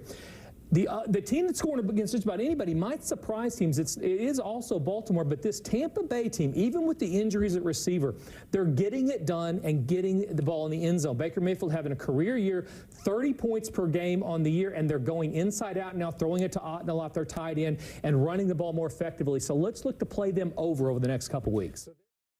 Big personality. I'm in the middle. I'm like Los Angeles or Philadelphia. Somebody that sometimes I go high, sometimes I go low. I'm just looking for the right situation. All right, Teddy, what about you? Well, let's talk about defenses. Okay. You're talking about offenses, Jack. I'm going to talk about defense. And in particular, let's talk about bad defenses. I've broken them into 2 categories. Bad defenses with hope and bad defenses with no hope. So let's start with a couple teams that have some hope. New Orleans has certainly had a pretty dismal run over the last 7 games, losing all 7 of them. That being said, you look at their schedule moving forward, weak slate of opponents, and they have plenty of talent. I think New Orleans defense has potential to improve. And LA, Sean McVay's team, last week, 3 interceptions, 7 sacks in that overtime win at Seattle. Again, we're not talking about elite defense, but I think LA has a decent chance to be a decent defense down the stretch. We talk about defense with no hope, however. Well, Dallas, they're standing out on the list. They're number 29. In yards per play allowed out of 32 teams. And Mike Zimmer, let's be honest, in his last stop, his defenses were figured out. That hasn't changed in this stop in Dallas. I do not see that defense getting much better down the stretch. And Tampa, dealing with cluster injuries in the secondary, number 31st in yards per rush allowed. They may be good on offense. Jack, they're bad on defense. I bet Teddy was bringing the girls to the yard back in the day. Oh, yeah. No doubt about it. Hey, that Dallas D, they told me to wrap it up. Moving on. That Dallas D will have a huge challenge this Sunday. A fella named Saquon Barkley. Here is Sports Grid with more on that. Kevin Walsh and Joe Lisi here, taking a look at some of the standouts from this past week of football. And we have to go to primetime Thursday, where we saw Garrett Wilson shine for New York in a huge win against Houston. When they brought in Davante Adams, we wondered what it would do for Wilson's production. I think it's becoming pretty clear he should still be their #1 option. Absolutely, and 2 amazing one-handed catches to give the New York football team the win on Thursday night. He stepped up. Teams can no longer double-team both Davante Adams and now Garrett Wilson. Look for him to progress. Rome Odunze, the Chicago wide receiver, had a breakout performance against Arizona. Yep. That's the next team up. Arizona playing very well, but expect Garrett Wilson to step up this weekend, Kev. Now, a guy who stepped up this past weekend, my goodness, Saquon Barkley. I mean, look, a little personal touch in the building. He was also a best bet. And he blew through all expectations, superstar style against Jacksonville. He gets his first taste of playing Dallas in a Philly uniform. What can we expect? Well, just a duplicate performance of what he did on Sunday against Jacksonville, not just in terms of running the football. We saw the big reception for a touchdown, the dynamic hurdle, an amazing run, and he's facing off against the Dallas defense, Kev, that 2 weeks ago allowed 227 rushing yards to Jordan Mason in San Francisco, and last week in the 27-21 loss to Atlanta, allowed Bijan Robinson to break out for 88 yards. Yeah. Expect Saquon to eat this weekend. I'm curious if he can keep up his production in the receiving game week over week, because Dallas has been really poor against backs inside that passing game. Something to definitely keep an eye on. Not a superstar, but someone who did play well was Mason Rudolph for Tennessee. 2 touchdowns and 240 yards in the win. Can Tennessee be feisty moving forward with Rudolph? I think they can, and as long as Calvin Ridley emerges in terms of the passing attack, did have 73 yards this past weekend. 2 weeks ago in the loss to Detroit, did receive for over 100 yards. As long as he breaks out, Mason Rudolph should put up numbers, but they're facing a red-hot L.A. defense and Jim Harbaugh that shut down Jameis Winston. We'll see how it plays out. I'm wondering if they can lean on Pollard. They were able to do that against New England, had over 125 on the ground. Sometimes that run game can be a quarterback's best friend. All stuff that we will continue to keep tabs on. Joe Lisi and Kevin Walsh.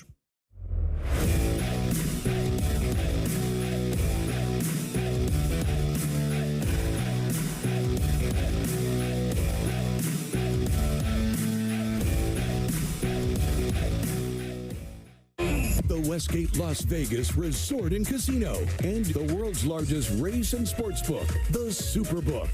Legendary Vegas fun. It's all at the Westgate Las Vegas Resort and Casino. Attention families with a loved one in a nursing home. If your loved one has suffered from bed sores, falls, broken bones, dehydration, or even death, you may be entitled to a substantial settlement. If you have a loved one who is injured in a nursing home, we will find out what happened. State violations are found against nursing homes every day. You have a limited time to file your claim, so don't wait. Call 800-381-8989 and speak with one of our attorneys. The call is confidential and free. Now, I'm known as the guy who can fix just about anything, but the technology in most appliances requires very special training to fix. And that's why my family has Choice Home Warranty. Choice Home Warranty covers over 25 major home systems and appliances. That's your AC, heating, plumbing, kitchen and laundry appliances, and so much more. Call Choice Home Warranty now before something breaks down. Get protection for your heating, AC, plumbing, kitchen and laundry appliances, and more. 800-404-5812. If you're an asbestos victim, pay close attention. Billions of dollars are being paid out to people like you. We should know. We're Whites in Luxembourg, the law firm that already won over $9 billion for men and women just like you. That's right, over $9 billion for mesothelioma sufferers and their families. We know you're short of money, and we know you're short of time, so we fight hard. Call Whites in Luxembourg at 917-LAWYERS. That's 917-LAWYERS. Whites in Luxembourg, winning big for the little guy.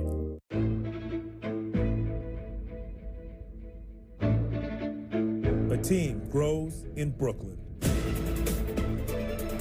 Board by board. Block by block.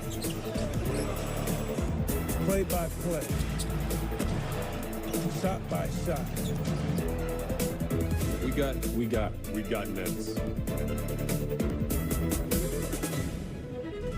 You coming? You're watching Beat the Odds, sponsored by Superbook at the Westgate Las Vegas Resort and Casino, and powered by Sports Grid. All right, flying high above the home of Beat the Odds right here in Las Vegas. Scan that QR code for a little look-see into our website, beattheoddstv.com. Now let's head back to the guys at Sports Grid. Kevin Walsh and Joe Lisi here, looking at some of the letdowns from this past week of pro football action. And you got to go to Dallas, who's been a letdown all season long. Well, one thing that I think has been particularly puzzling, Joe, CeeDee Lamb. Again, we're seeing Dallas lose a lot, trail often. You would think that would lead to monster performances from CeeDee Lamb. But once again, they trail all game against Atlanta, and Lamb doesn't really do much in another Dallas loss. Yeah, it's amazing, Kev. They do have inconsistency in terms of the rushing attack. Rico Dowdle and those handful of backs are not getting it done. They're in long third down situations, and the secondary wide receivers such as Jalen Tolbert not taking the pressure off of CeeDee Lamb. But he is going to face off against Philly in a division rivalry game this coming weekend. And he has a veteran quarterback, Cooper Rush, that has produced in backup roles before. CeeDee Lamb is still the main option and should be valued this weekend against Philadelphia. And look, some people may say, oh, come on, you're crushing the guy. The week prior, he had over 140 yards. That is his only 100-yard game this season. Again, they are trailing in most of these games the entire way. Yeah. I feel he has been very underwhelming, and with their star quarterback, Dak, looking like he's going to miss some time, I'm not sure it gets any better. How about Indianapolis? They play a big one in prime time. With all the talk surrounding the quarterback room, they go with Joe Flacco. You figure, well, at least they can rely on the run game. They could not. Jonathan Taylor came up way short against Minnesota. Yeah, Minnesota stacked the box and forced Joe Flacco to beat them over the top. He couldn't do it. He was sacked and pressured multiple times in that loss on Sunday night. And they're facing off against a red-hot Buffalo team that dominated Miami in the second half. Now, they did allow 4.8 yards per carry, but I'll say this, Kev, Jonathan Taylor might have benefited from the mobility and athleticism of former quarterback Anthony Richardson that did not play last Sunday night. If Anthony Richardson was in that lineup, Jonathan Taylor might have better success.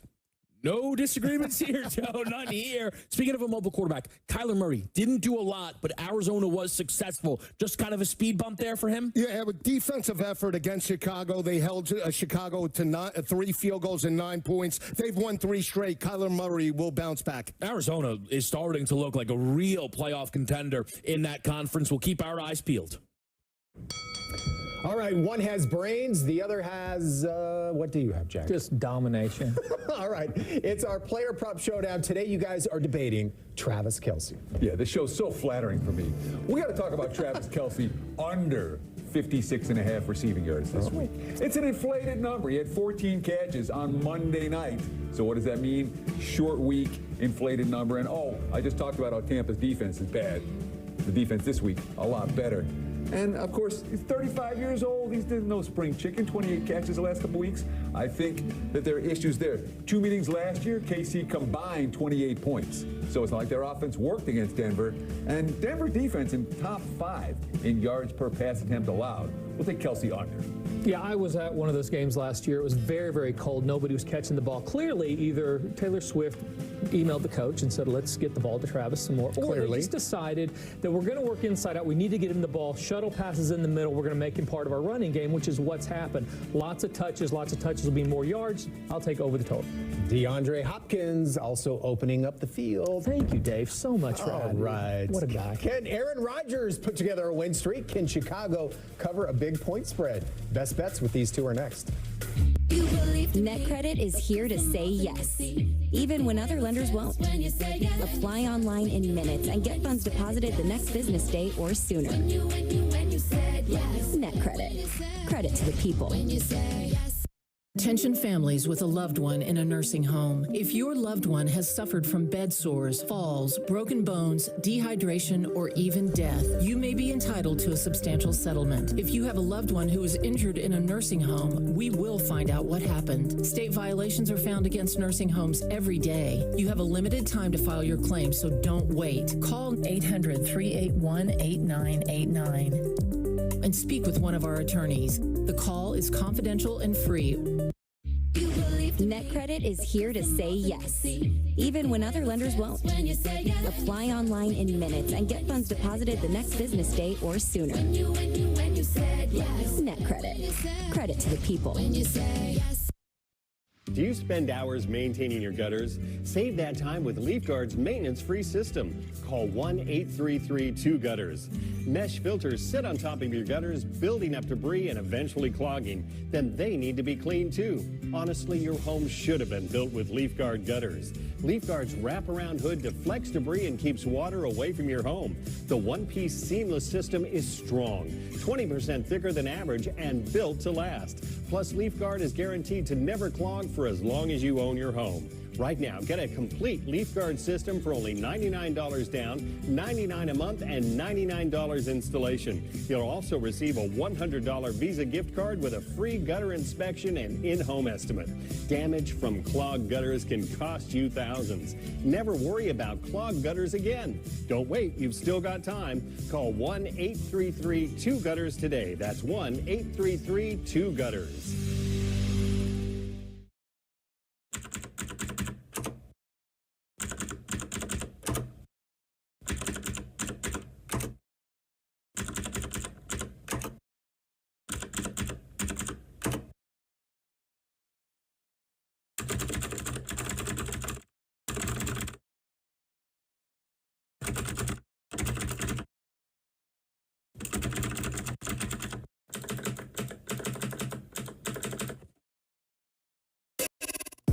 And welcome back to Beat the Odds. You know, we like to think we're an open book around here, and if we're being honest, best bets, a little bit of a slow start. Yeah, sometimes we're just like a little bit too open. But after much public scorn, aka my DMs, the boys are on a heater now. Red hot this last month, another 2-0 last week. No one is attacking me because of your guys' failure picks. Your friends need to get out of their mom's basement, stop DMing you. If we have a They're losing not my day, friends, so. they're strangers, which makes it worse. Teddy, take it away. Yeah, let's see if we can get you guys another W this week. And let's talk about Chicago, laying less than a touchdown at home against New England. The basic concept, buy low on a team that 3 weeks ago we thought was pretty good. And then what happened? They had a meltdown and a Hail Mary, and they had a bad game last week. But I don't think this team is hopeless. New England's coming off 2 really intense games. They took New York to the wire, and then an overtime loss last week, so off an OT defeat. Chicago, they've been favored 3 times. They've won and covered all 3. And, of course, 4 of the 6 New England losses by 16 or more points. I smell a smackdown. Chicago at home, not bad. You don't want to play them on the road, though. I'm going to give you another total because unders this time of year are generally speaking where I like to make my money. Let's go with New York, Arizona. All right, Arizona, 2 types of offense here. When Kyler Murray is able to run the ball, get out and be that extra running back, they score a bunch of points. When he can't, they don't. This athletic front for New York, I think, will hold scoring down.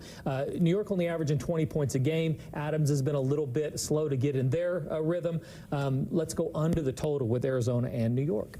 All right, good stuff, guys. Enjoy the football and stay out of Mariah's DMs. Yes, please. Unless you're being positive. Oh, guys.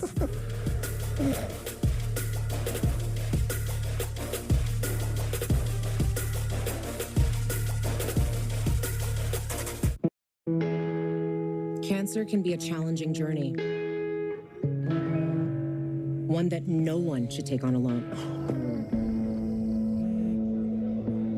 And Stand Up to Cancer wants to make sure no one has to. We bring together the best scientists and doctors to accelerate research, leading to more effective treatments.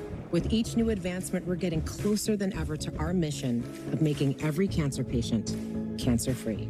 To get there even faster, we rely on the support from individuals like you, so that through our combined efforts, more patients and their loved ones will see that even though cancer may interrupt the journey, it doesn't have to determine the destination.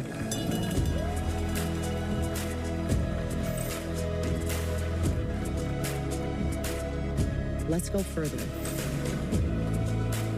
Together. Join us and learn more at standuptocancer.org/AA.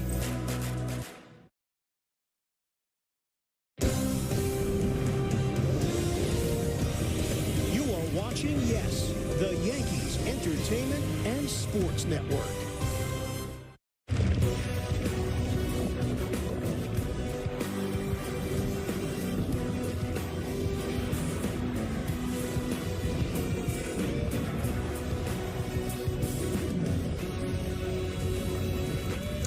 After 3 days of rest and recovery, the Nets are packing their bags and they've hit the road. Cam Johnson hoping to continue his recent shooting display to guide Brooklyn to its 5th win of the year. But it will not be an easy task.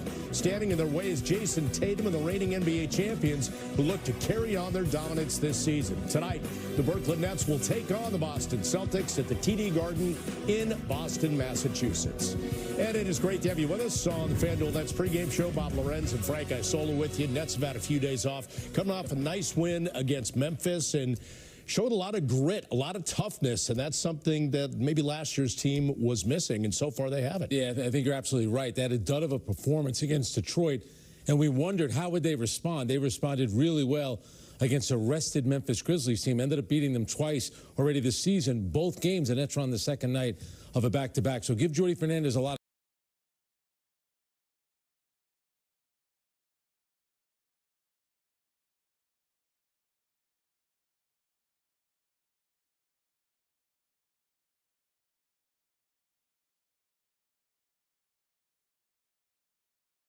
Out to Boston, Megan Triplett standing by with the courtside report.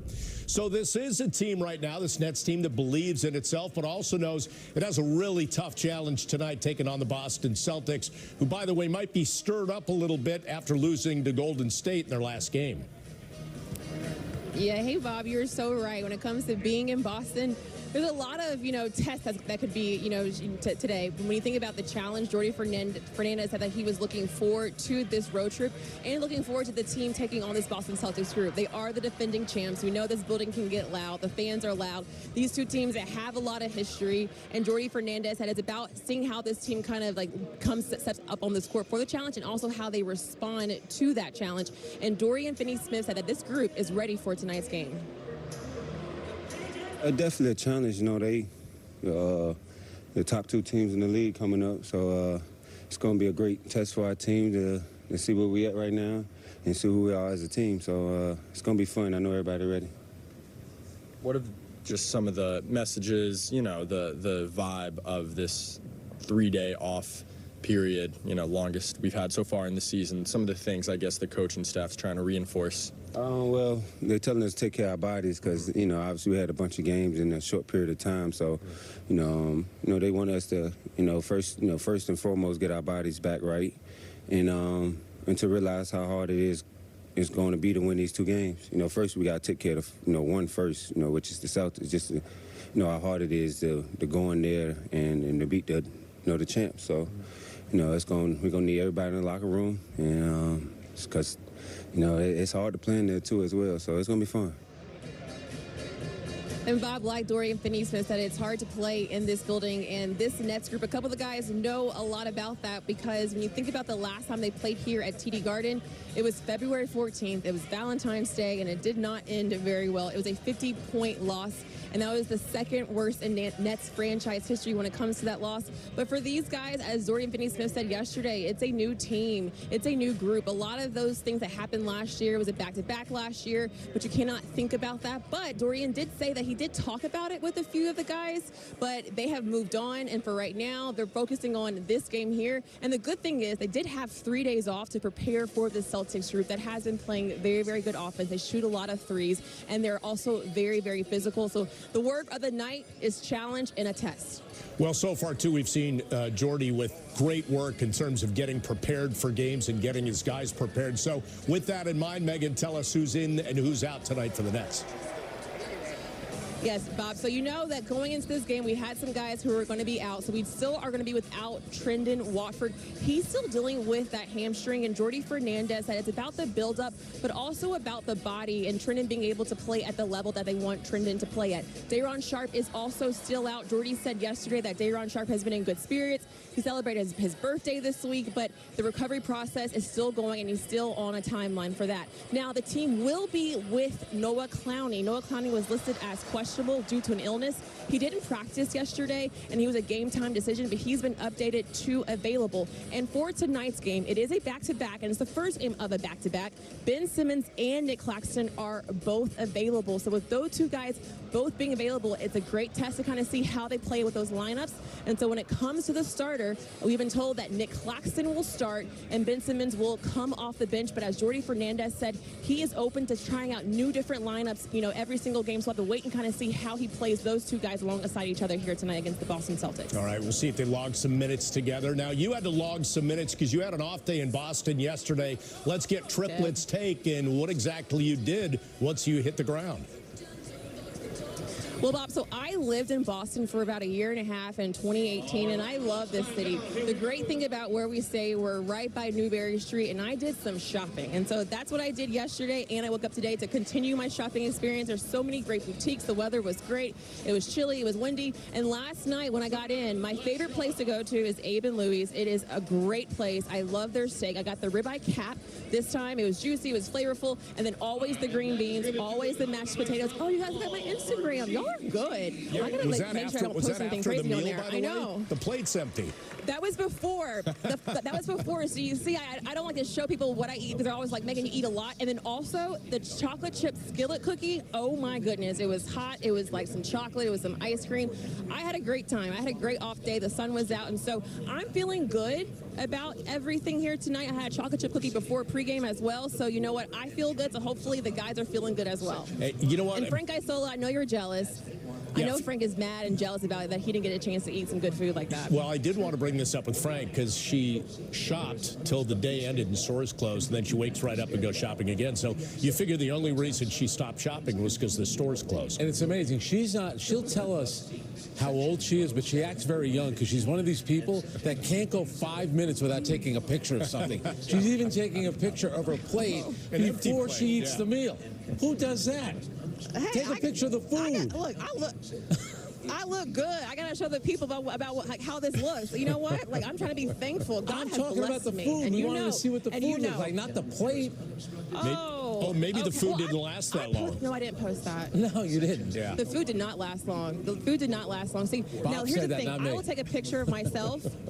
Look, I will take a picture of myself, but when it comes to my food, I eat first. The camera don't come first. I eat first. Okay. I pick up the fork and I get to it, and then I forget. Yes. Well, maybe at least next time you're in Boston, just take a picture of the green beans. You're raving about them. So, Yeah. Right? Oh, they're so good. There's garlic. Oh, they're crunchy. Oh, I love them. Next time, I got you guys. I got you guys. You have some in your pockets right now, don't you? You have green beans in your pockets. Little snack. I wish. I really do wish. I thought about going for lunch today, but I thought that might have been too heavy for before a game. You know, I gotta I'm like kind of out here too, so I can't eat too heavy before a game. Yeah, that's true. That says the woman who had a chocolate chip cookie Hardest already. job at this network is the person that does the expense reports for that lady right there. That's a job. That's a job. That is a Touche. job. Not Touche. easy. I'm with you. That is a job. That is a job. All right, Megan, I'm good worth to it, see though. you. I'm worth it. Yeah. Yeah, you are. Good to see you. Glad you had a good time. We'll see you with Ian and Sarah in just a bit. So we're just getting started here on the Nets FanDuel pregame show. When we come back, we join Brooklyn's huddle moments before they locked out a victory against the Memphis Grizzlies on Monday. That is all here on Yes and the Yes app.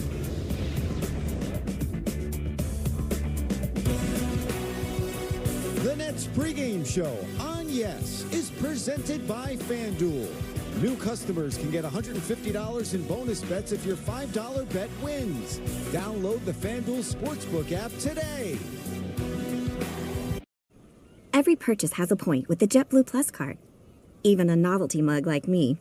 Get away even sooner with 6 times points on eligible JetBlue purchases.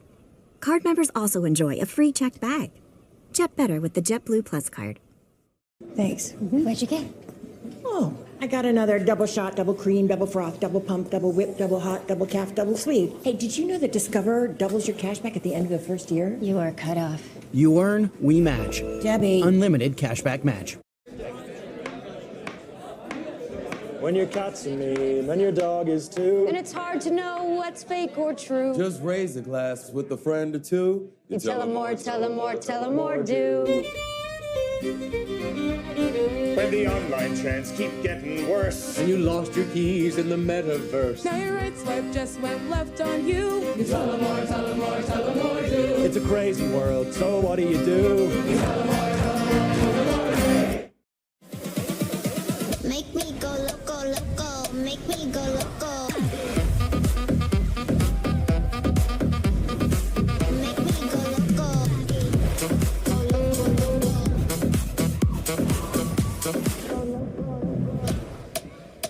Make me go loco, loco. Come seek the Royal Caribbean. Something about the way we're working just isn't working. When you're caught up in complex pay requirements, or distracted by scheduling staff in multiple time zones, or thinking about the complexity of working in Monterey while based in Montreal, you're not doing the work you're meant to do. But with HR, pay, time, talent, and analytics all in one global people platform, you can do the work you're meant to do. Thursday night football on Prime. It's on. That's what we do on Thursday night. It's fireworks. Thursday night football is on. This week, it's an old school NFC East showdown between Washington and Philadelphia. It's Jaden Daniels and the Commanders. This is a team that could surprise a lot of people. Versus Jalen Hurts and the Eagles. Touchdown. Let's go. Stream Thursday night football. Commanders, Eagles at 7 p.m. Eastern. Only on Prime. The Nets pregame show on Yes is brought to you in part by the New York Lottery. get out there and play. 4.2 to play. Nets lead by 2.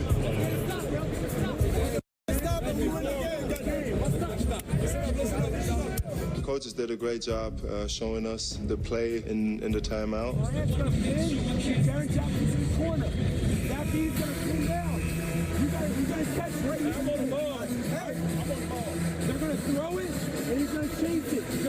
So we saw it coming.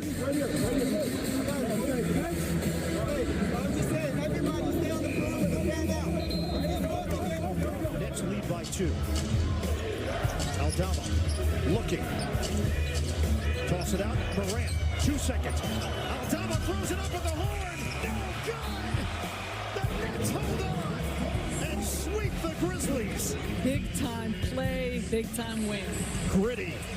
Frank, you know what I love about that? Sometimes you get that huddle stuff or sideline stuff, and it's a big nothing burger, right? And that was him basically foreshadowing what the Grizzlies were going to do. Yeah, and that was the assistant coach, Dutch Gately, who, for people who don't know, he's a Pennsylvania guy from Haverford, which is right down the road from Villanova. He played basketball at Monmouth in New Jersey, and then he worked on Greg Popovich's staff, spent the last couple of years in Sacramento. That's where Jordi Fernandez was. Yeah. But you also see the engagement on the bench with Dennis Schroeder. Everyone's always talking about leadership. Look at Dennis Schroeder in that moment, and Dennis Schroeder completely blew up that play by poking the ball away from Ja Morant. So Memphis, they're on their bench, and they're trying to draw up a play that they think is going to be perfect. The Brooklyn Nets knew exactly what was coming, but it still takes the players to execute it, and Dennis Schroeder did an unbelievable job. Now, Santi Aldama should have gotten the ball back to Ja Morant. So not only was the play blown up, when it became a scramble situation, Memphis did not react well, but the Brooklyn Nets did a terrific job. It's not just about one side of the court. You got to get it done defensively, and that was impressive. Well, when there's that kind of chaos, Aldama's just like, I guess I should shoot, right? Yeah. Ja Morant, he still had his hands out. Aldama is a three-point shooter. I'd still rather have Ja Morant shooting the ball, but that was a great way to close out that win because the Nets had a 9-point lead. Memphis started coming back, but good job by the Nets. Yeah, good fourth quarter, too, for a couple guys. Dorian Finney-Smith, and you mentioned Schroeder with 20. Cam Johnson had 22. What are you seeing from Cam Johnson, especially lately? Well, look at his last 2 games. He has scored a total of 46 points, and look at the numbers. He's 17 of 30 shooting overall. What I like about Cam Johnson, he's not just standing out there shooting threes. He's scoring a lot of baskets in transition. He's cutting to the basket. When you watch the Nets offensively, it's just guys making really strong and aggressive cuts to the basket, and it's just a lot of ball movement. And I think Cam Johnson has really elevated his game. For me, Cam Thomas was great early on. He's only scored a total of 30 points the last 2 games. But Cam Johnson has really been consistent, and they're going to need him. He's a veteran player. He's played in NBA Finals before, and I really think he's starting to come into his own, certainly over the first 8 games. Megan talked about Dorian Finney-Smith. I loved what he said after the last win. He said, if you think it's going to be easy, you're going to have a rude awakening. That's at least the brand of basketball they want to bring to the Celtics tonight, the Cavaliers tomorrow, and just on down the line. Yeah, so he has no points at halftime against Memphis the other night. And in the second half, he takes 6 shots, and he made all of them. And 5 of them were 3-pointers. So, there are different definitions of toughness, and Dorian Finney-Smith is a tough guy. But he's also mentally tough. To put up a big 0 in the first half, but to bounce back and put up 17 points. And late in the game, there was a driving kick, Dennis Schroeder to Dorian Finney-Smith, and he knocked down a huge 3-pointer. And that was 6 days after he missed a 3-pointer from the corner, which would have won the game against Denver. So Dorian Finney-Smith is another one of these net players. There's a lot of them out there. Just really, really good that a lot of teams around the league really like. But there's a reason why the Nets are 4-4 right now. They're a 500 team with a chance, if they could beat the defending champs tonight, go over 500. They have good players that are playing hard, and Dorian Finney-Smith is the perfect example of that. All right, got to step aside on the Nets FanDuel pregame. Coming up, we discuss the NBA's early best and struggling teams in tonight's edition of Just Being Frank. Stick around. No food talk. What? No photos. No plates. Soup to nuts basketball. Welcome to this year's championship game. With Amex Gold, you can score 4 times points on restaurants around the world. So you can raise the bar on game night. That's the powerful backing of American Express. Amazon early holiday deals are here. With everything you need to kick off the season. Shop Amazon early holiday deals now. Thanks. What'd you get? Oh, I got another double shot, double cream, double froth, double pump, double whip, double hot, double calf, double sweet. Hey, did you know that Discover doubles your cash back at the end of the first year? You are cut off. You earn, we match. Debbie. Unlimited cashback match. Something about the way we're working just isn't working. When you're caught up in complex pay requirements or distracted by scheduling staff in multiple time zones, or thinking about the complexity of working in Monterey while based in Montreal. You're not doing the work you're meant to do. But with HR, pay, time, talent, and analytics all in one global people platform, you can do the work you're meant to do. What if finding a new job wasn't such a leap of faith? I don't think I'm right for this. I said I don't think I'm right for the job. You're perfect for it. What if you knew you'd be paid fairly? Check this out. Because you could literally see what the job pays. What if your schedule worked for you and her and them? And what if the promise of better work No way. was something that found us? I got the interview. The $7 Lux Cravings box has the Gordita Supreme? What is this, the 90s?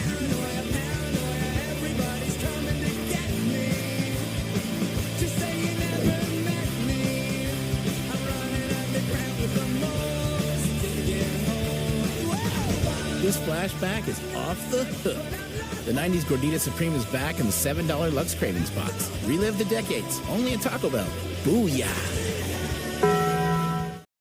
Untuck It makes every guy look better. From tall to short, from big to slim. From our iconic button-downs for all shapes and sizes to a whole lot more. Try us today. Untuck It. We just make guys look better. Oh, and we make great styles for her, too. Shop the sale now at untuckit.com and more than 80 stores worldwide. Radio. It's Hollywood Hamilton and the KTU Morning Crew, weekday mornings from 6 to 9 a.m. Great to have you back on the pregame as we get into America's favorite game show, Just Being Frank, with Frank Isola. And let's go. Let's start by talking about the Golden State Warriors. 7-1 to start the season, and not because of the Splash Brothers, because they don't exist anymore. Yeah, Klay Thompson is off. He's now with the Dallas Mavericks, but they brought in Buddy Hield. And Buddy Hield, pretty interesting. Last year, he played in 84 games because he was with Indiana, then got traded to Philadelphia. So he actually played more than the maximum of 82 games. But this year he's averaging 21 points per game. It's a small sample size. It's only 8 games. But he's never averaged 21 points. And the big thing is, look at the shooting percentage, 51%. Last year, splitting his time between Indiana and then with Philadelphia, he was on their playoff team, which lost in the first round, only averaged 12 points per game. But he's a really good player. And here's what's interesting. He came into the league in 2016-17. But next month he turns 32 because he was one of these guys that came into the NBA as a 24-year-old. Yep. Very talented, has bounced around a lot, but found a home, it seems like, in Golden State. One other interesting thing about the Warriors, the other night, Steve Kerr coaching against the Celtics. Yeah. You know, the whole thing with Jason Tatum getting